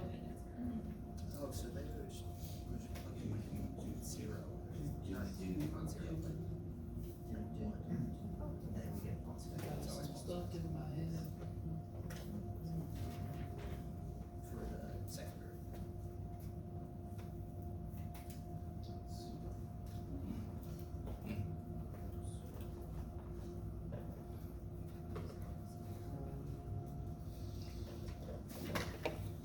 The exponent can never be negative. Well, negative. So that's always positive.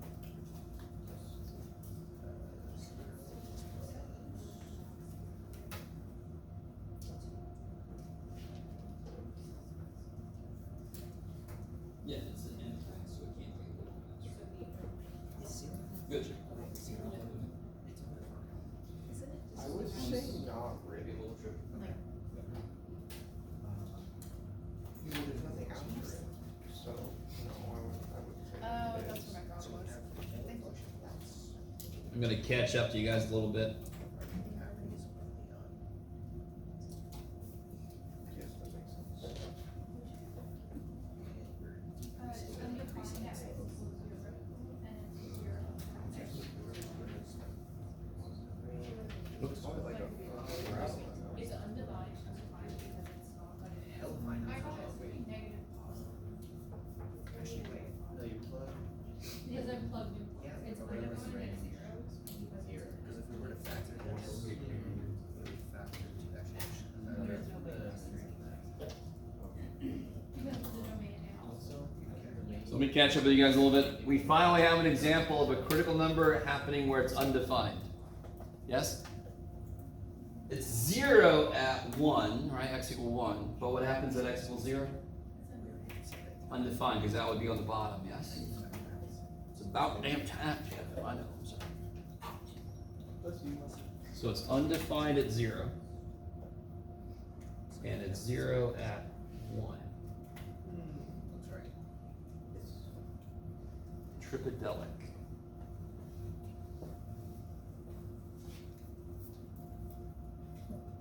Sorry, I didn't mean to watch all the conversation.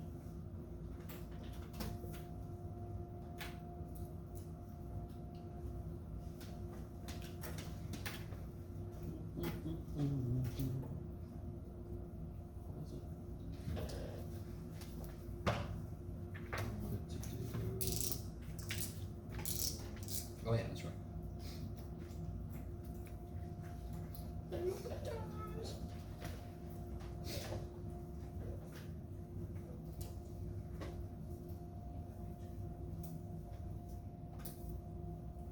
So this should hopefully not be too bad. This guy here.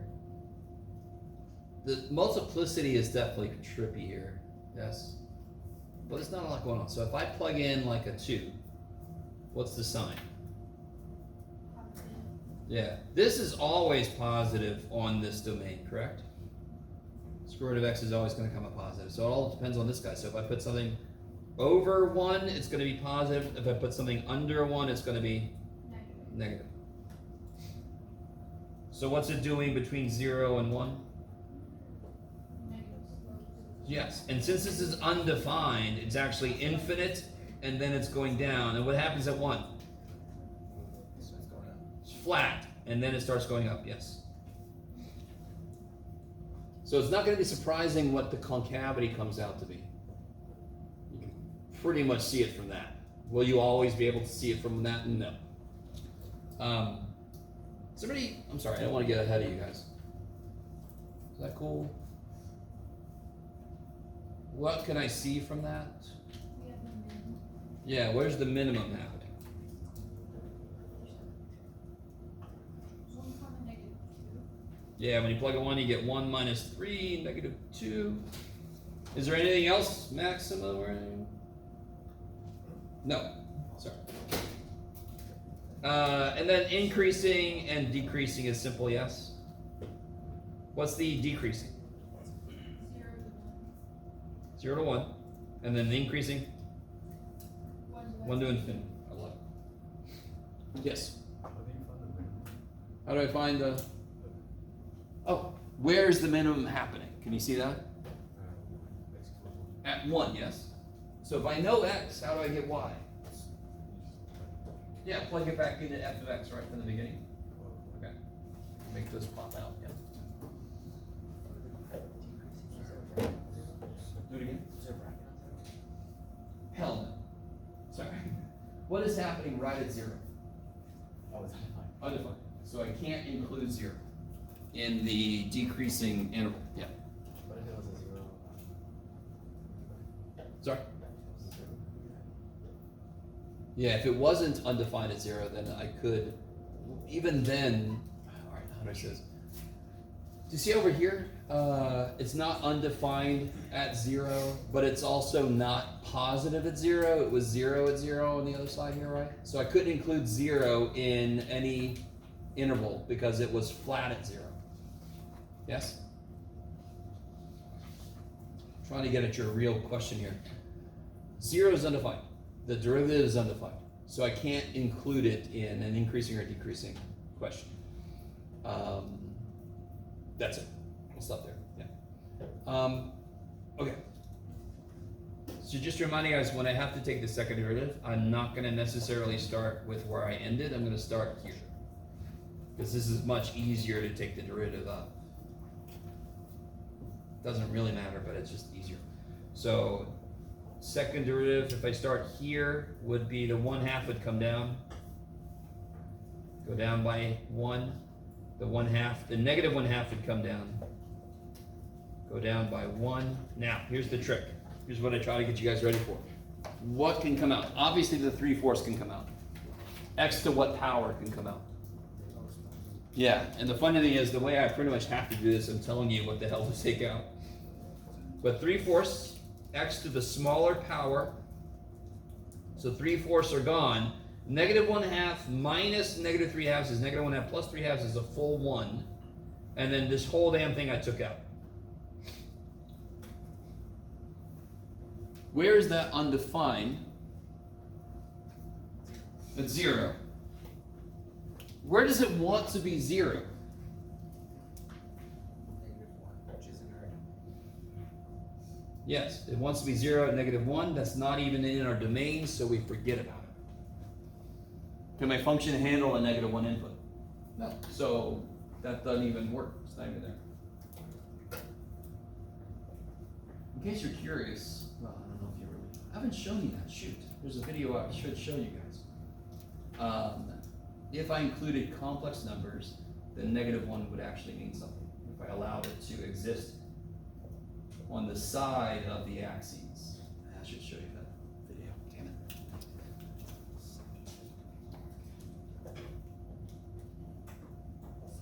So the only critical number is 0, and that is at the end, or at the beginning of everything. So when I go to make this sign diagram, I got a 0. It's undefined there. There's no other side. Yes? So where's the other critical number? There isn't one. So what do I plug in? Any number. Anything bigger than 0. So let me plug in a 1. What do I get? This is always positive, and 1 plus 1 is positive, so I get positive. So it's always positive. So what's it always doing, and what's it always look like? Cup up, which is what we kind of could guess from up here, yes? So I want you to be careful. You can't always tell from this, dear God, especially when there's more stuff going. And in fact, over here, we couldn't really perfectly see it here either. So be really careful about trying to get the answer. But if you get this answer and you look back, you can actually see, you can make sense between the two. You're like, oh, I see that part there. I see that part. Okay, maybe. Yes?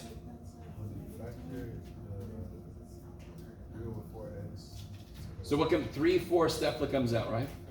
And then I take the smaller power out. Now real quick, if I factor this, what comes out? And then what's left? This will be 1 plus x to the, because you did 5 minus 2, correct? So whatever I take out, I subtract it from the power that's there. So what's -1/2 minus -3/2? That's -1/2 plus 3/2, which is 2/2, which is 1. Which is why I had an x to the first left. Yeah. Yes? I'm confused on where the beginning of the F, like the second F might be. Oh, so I started here, and then the 1/2 came down and made it 3/4, and it went down. So I just started here. Oh, You don't have to start here, like we said last time. If you start here, you should end up where I did. It's just going to look a little funkier. Yeah, it's almost always easier to take a derivative of a non-factored thing. Yes? Okay, sorry. Some of you guys are like, sure, man. All right. What did we figure out here? Are there any? What are the inflection points? No, IP. What's the? Where is it concave down? Never. Where's it concave up? Don't say always. From 0 to infinity. So this thing is always smiling. Whatever that weird ass horror thing is, it's smiley dude, whatever. You got to it. So intercepts. How do I find intercepts? Here's my function, yes? How do I find the y-intercept? Z equals 0. So one of my last math courses I took, I had an equation that had 12 letters, 12 variables. How did I find the w-intercept? I made every other letter 0. Same thing holds no matter what level you're at. Just vary the level where we have 2 letters. How do I find the y-intercept? Make x 0. What do you get when you make x 0? 0. So the y-intercept is 0, 0, which happens to also be an x-intercept. How do I get another x-intercept? Factor. How do you factor this? No. Smaller power, yes? What's the smaller power? 1/2. And what are you left with? X minus 3. Yes, x minus 3. So I get my 0 that I already knew about, yes? And I also get 3, 0. Okay. So relatively, the first function looked a lot better on the other side, right? Bless you. It was like 5x cubed minus 3x fifth, whatever the hell.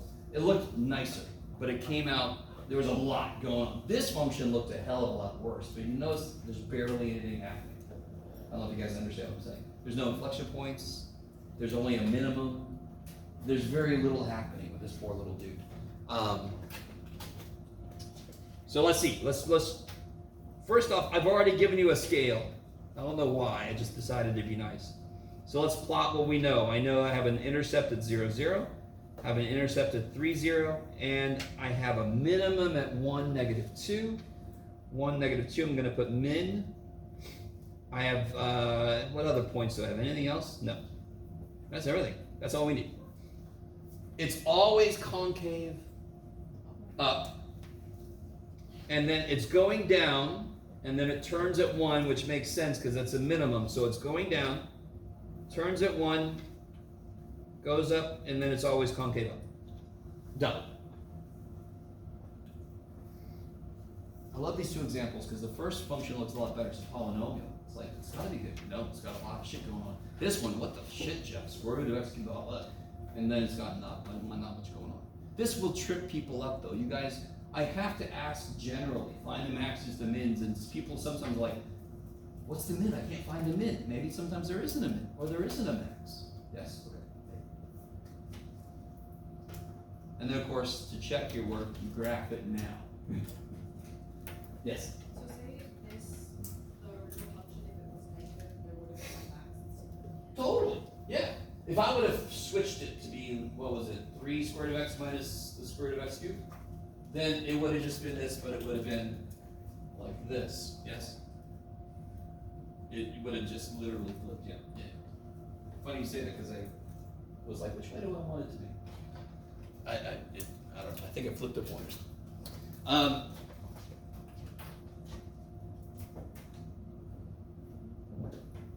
Okay, so let's do this next. That is section 4.3 and most of 4.5.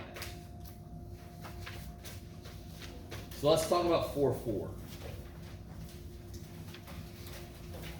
Oh, by the way, let me tell you this. I'm gonna make, oh shit, let me double check. We are gonna make it up through 4.5.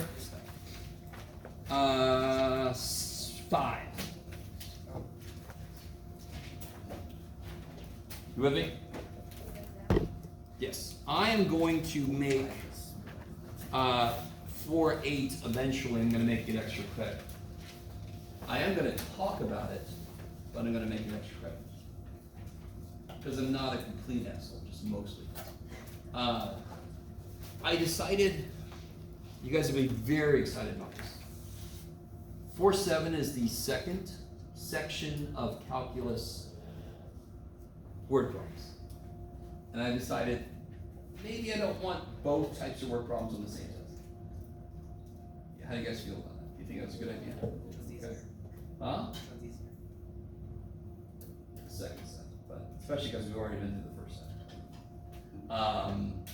So then that'll be nice, because then I can focus on, because then if I have just too much going on, the more word problems you have on a test, the more time you want to devote to that, the less stuff I can put on that. Okay, you're all like, don't put much stuff on it, Jeff. What's wrong?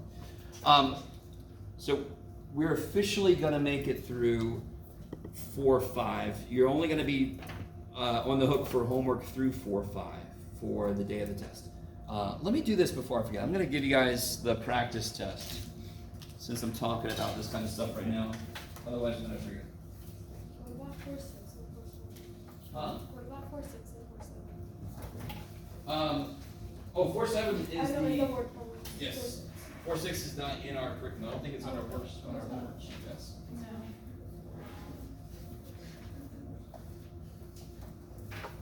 We don't have to go about any more by Tuesday. Yes. Only that. Only 3.7.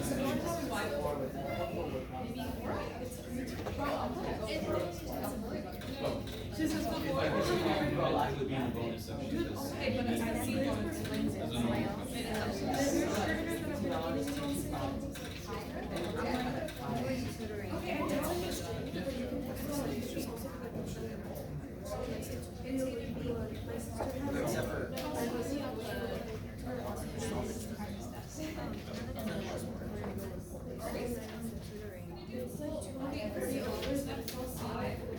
See it?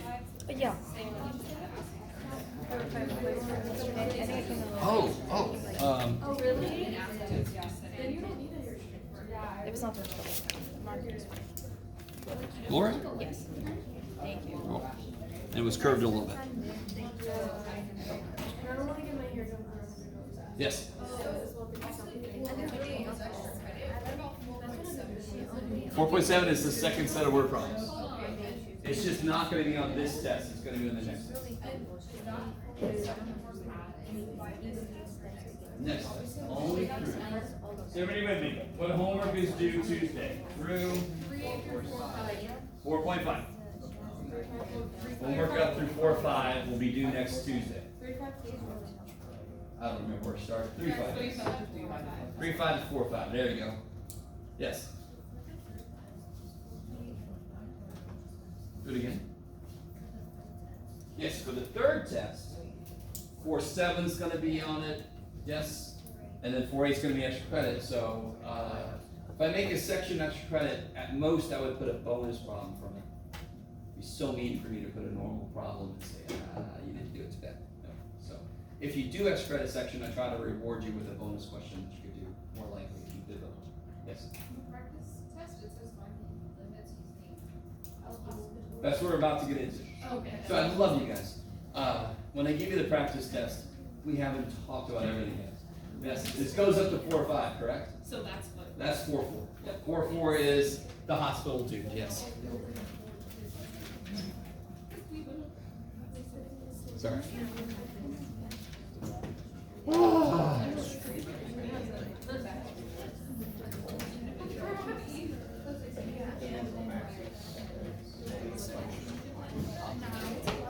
All right, guys, do me a favor. Take that practice test, shove it somewhere.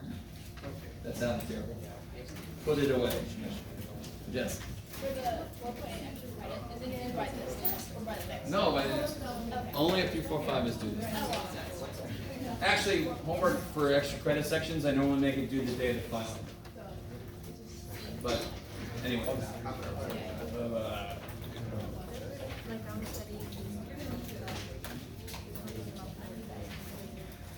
Guys, do you all agree that if I give you a function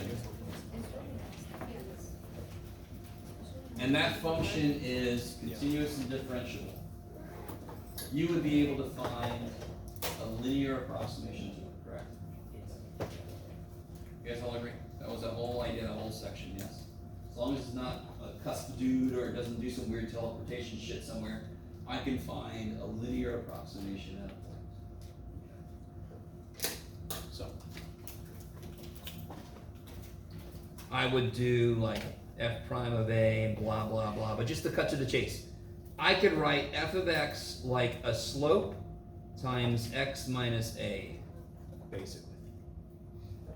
Especially if it's going through, let's say, okay, I'll get there, So let's say that f of a is 0. I can write it like this. So let's say g of x of g of a is 0, I could write it like this. See if we got it. So at a, I could find the linear approximation. And it would be like f prime of a times x minus a plus f of a. And if f of a is 0, I get that. Is that okay? And then g prime of a times x minus a plus g of a, but if I say g of a is 0, I get that. Okay. And you're all like, neat. So what I want to investigate is, there are limits, oh shit, by the way, the whole idea of L'Hopital is how to do limits that we weren't able to really do before. And you're all like, I was okay with what I couldn't do, Jeff. I know. So I want to investigate the limit as x goes to a of f of x over g of x. And I know that the limit as x goes to a of f of x is 0. And I know that the limit of x goes to a of g of x is 0. Now why is that? Hopefully everybody understands that when you try to plug the limit number in and you get 0 over 0, what does that tell you? Are you done? You've just begun, right? That's when you go, well, shit. If you plug a in, you get 3 over 4, you're like, I'm done. That's it. If you get 0 over 0, some of you guys still circle that shit. No, you have not done any work yet if you get that. Now the work begins, correct? Do you all agree that if they're like polynomials that can factor, if they're radicals that can do conjugate, yes? But there was one, I can't remember if did we talk about this guy?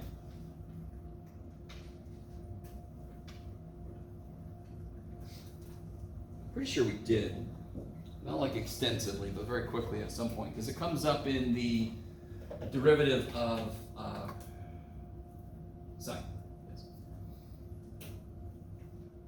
So it would be really good if we had a way to figure it out. Is there a conjugate I could apply? There's no radical. Could I factor sine x? Now I can't say it's sine times x, and then kill the x's, and there you go, Jeff. The limit of that is sin. Oh. I've discovered the root of all these evil. Alright. So the method we're about to do, I could not do it before we knew derivatives. And I couldn't do derivatives without understanding limits. So I really want you to understand what the pedagogy, the teaching idea is. I have to teach limits in order to teach derivatives, but there are some limits I cannot do until I know derivatives. So there's always this kind of like catch-22 about, I can't give a full picture of limits until we got derivatives, but I need limits to get derivatives. Okay. This thing we sort of hand waved at and said it looks like 1. So let me do this. Can you guys please, given this, can you find the tangent line at x equals 0? Go for it. I want the tangent line to sine x and x equals, or I could have said, I want the linear approximation of sine x around x. It's the same stupid shit, yes.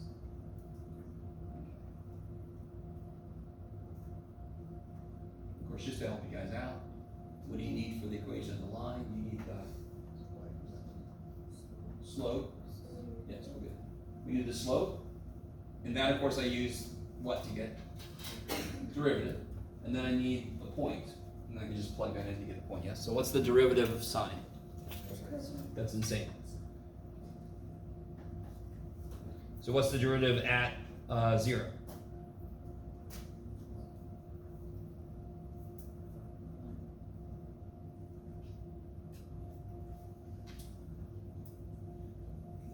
One, okay.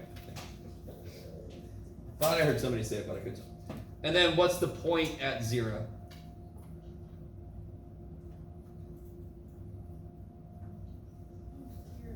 Zero. 11. So this is an awesome linear approximation. Y equals slope times x minus a plus f of a. So I get y equals x.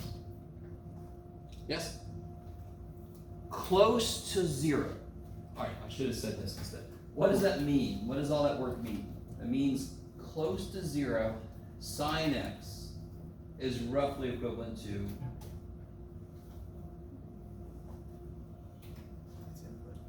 x.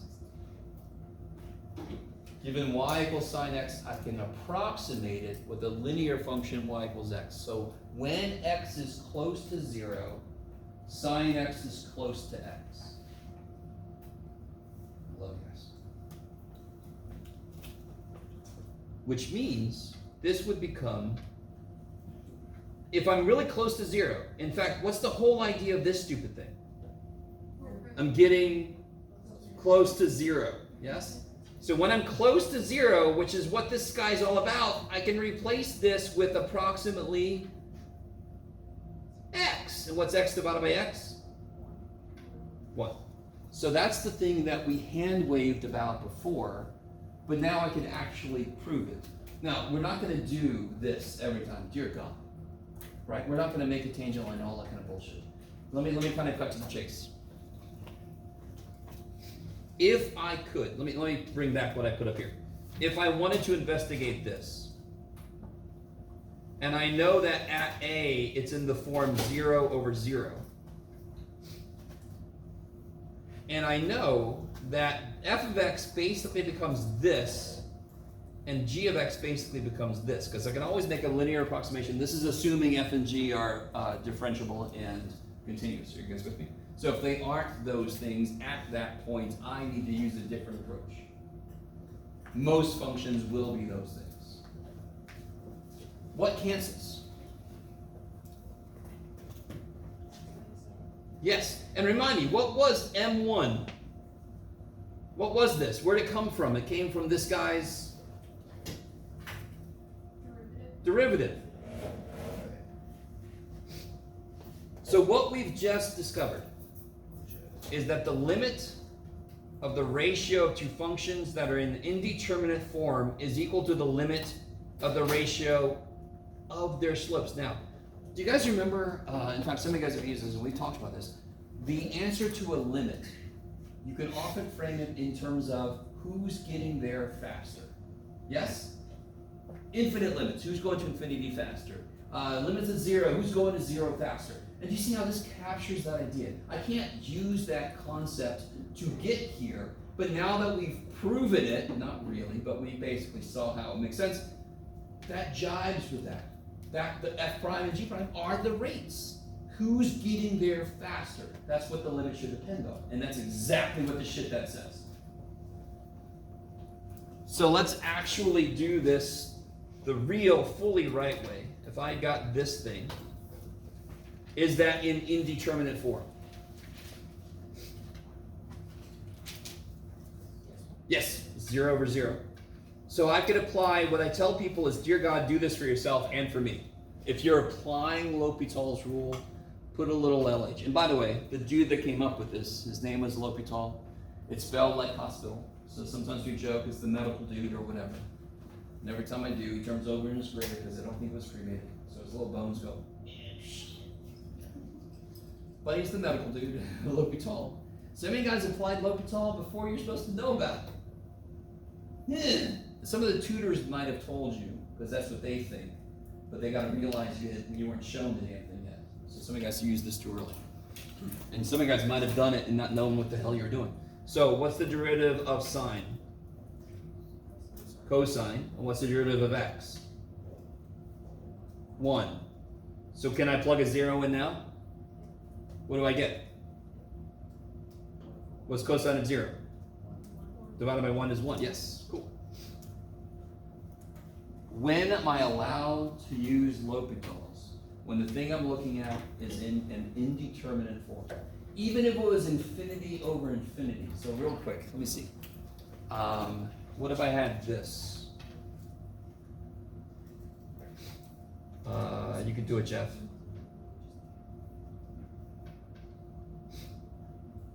Sure, I'll do that. That's infinity over infinity, correct? The way we proved it, it had to be 0 over 0. Let me see if you guys are cool with this. Don't do this. But couldn't I put this on the bottom and make it 1 over ln x on the bottom? Couldn't I put the x on top and make it 1 over x? Yes, x to the negative 1.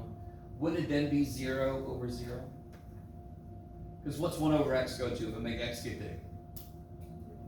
0. What does 1 over ln x go to if I make x get big? 0. So I could make it 0 over 0, but instead of doing that, we just realized, oh, it's acceptable. I could just apply L'Hopital's rule directly. So as long as what I'm looking at is a ratio that is indeterminate, I could apply L'Hopital's. Do I have to sometimes apply L'Hopital's more than once? Yes. Can I always apply L'Hopital's more than once? No. If I applied L'Hopital's here,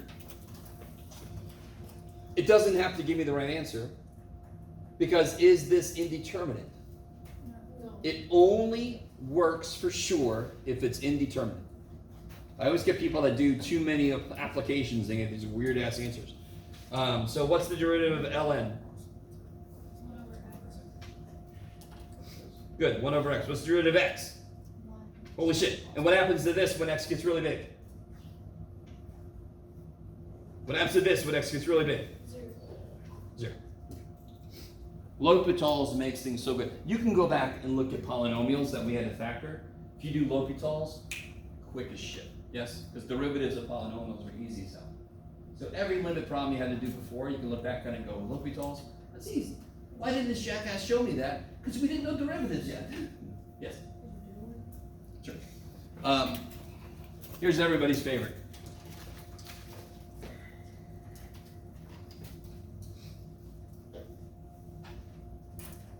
me make it even worse.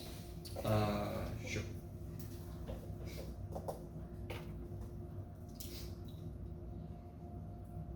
So when you plug a 3 in, what do you get?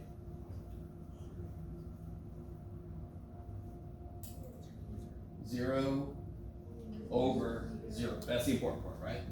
I'm allowed to apply L'Hopital's in. Why exactly? It's indeterminate ratio. So we're going to learn some more indeterminate. In fact, we know an indeterminate form that's not a ratio. Infinity minus infinity. Could I apply L'Hopital's to that? If I had infinity minus infinity? No, because what does L'Hopital's work on? A ratio that is indeterminate. 0 over 0, infinity over infinity, yes? So if I can take something and make it into a ratio, then I can use L'Hopital's. So so do you see how you could factor this shit? Yeah. You don't have to anymore. What's L'Hopital say? What's the root of the top? 3x squared, yes. What's the root of the bottom? What did I do? Did I do what I wanted to do? Oh, I see what I did. Did you do L'Hopital's again? No! Why would you not do L'Hopital's again? What do you get when you put a 3 in? What do you get? When you put a 3 in, what do you get? 27 over 0. What does that go to? Some kind of infinity, yes? Okay. So I made it worse than I wanted to because I made this and I forgot that I made it undefined. Okay. So you could look back at every problem we've done before. Well, you wouldn't want to do it here. Let me see if you guys agree with me. What do you got, Jeff? Who knows? You wouldn't necessarily want to do it here. Now it's up to you. Is that indeterminate? Is it? You get 0 over 0, don't you? Yeah. Do you want to do L'Hopital's or do you want to do conjugate? Conjugate. Yeah, right. The radical's a little gross. Would it work if it did L'Hopital's? Of course it would, because it's indeterminate. Yes? Maybe? Screw you, John. So here's another example. Watch this. What do you guys think about this? What form is that in?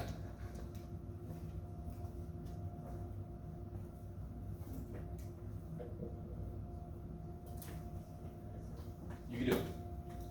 I'll start. It's 0 times, what does ln x do as x goes to 0?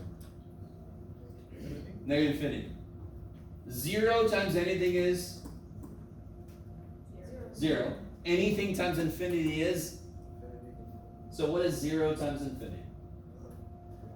Unstoppable force, immovable object. Have you ever heard of that before? What happens when an unstoppable force hits an immovable object? Rotation. But no, here, is that so that is a type of indeterminate form, 0 times infinity. And do you see how, I need you to understand this. It depends on, is the first dude going to 0 faster, or is the dude going to infinity faster? So that's why it feels like L'Hopital should work. What's the fundamental reason L'Hopital's cannot work? It's not a ratio. Can I make it a ratio? No, of course you can. You can make every damn thing in the universe a ratio just by taking part of it and putting the reciprocal on the other side. That is the same thing as that. Yes?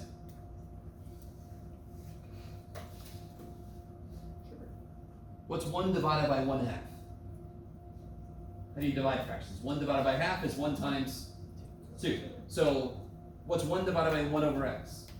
X. Those are the same damn thing. Yes? Will L'Hopital's work now? Well, let's double check. What do you get when you plug a 0 in? What form is it in? Negative infinity over either positive or negative infinity. No, just, well, I see what you're saying. Yeah. But some kind of infinity. So that's definitely indeterminate. In fact, I have to be coming from the above for this guy. So I can then apply L'Hopital's rule, yes? So I would apply L'Hopital's rule. What's the derivative of ln x? Over x. What's the derivative of 1 over x? What's the derivative of x to the negative 1?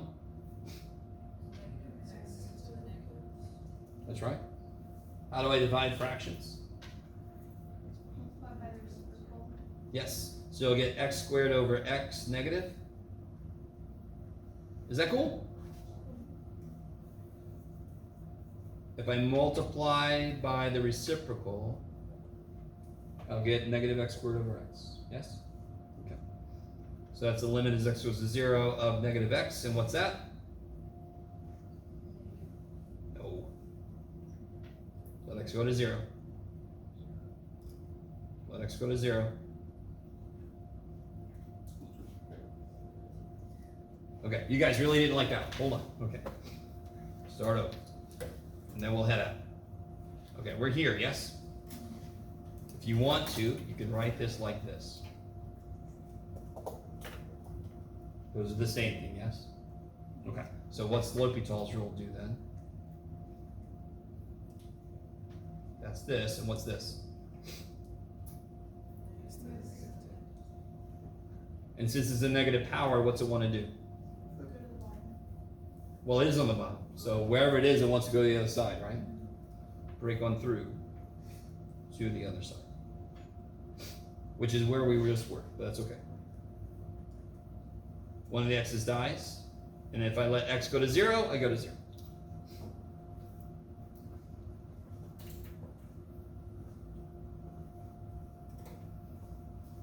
So every limit we've done before, just about every limit, we could apply L'Hopital's. Not everyone do what I want to, though.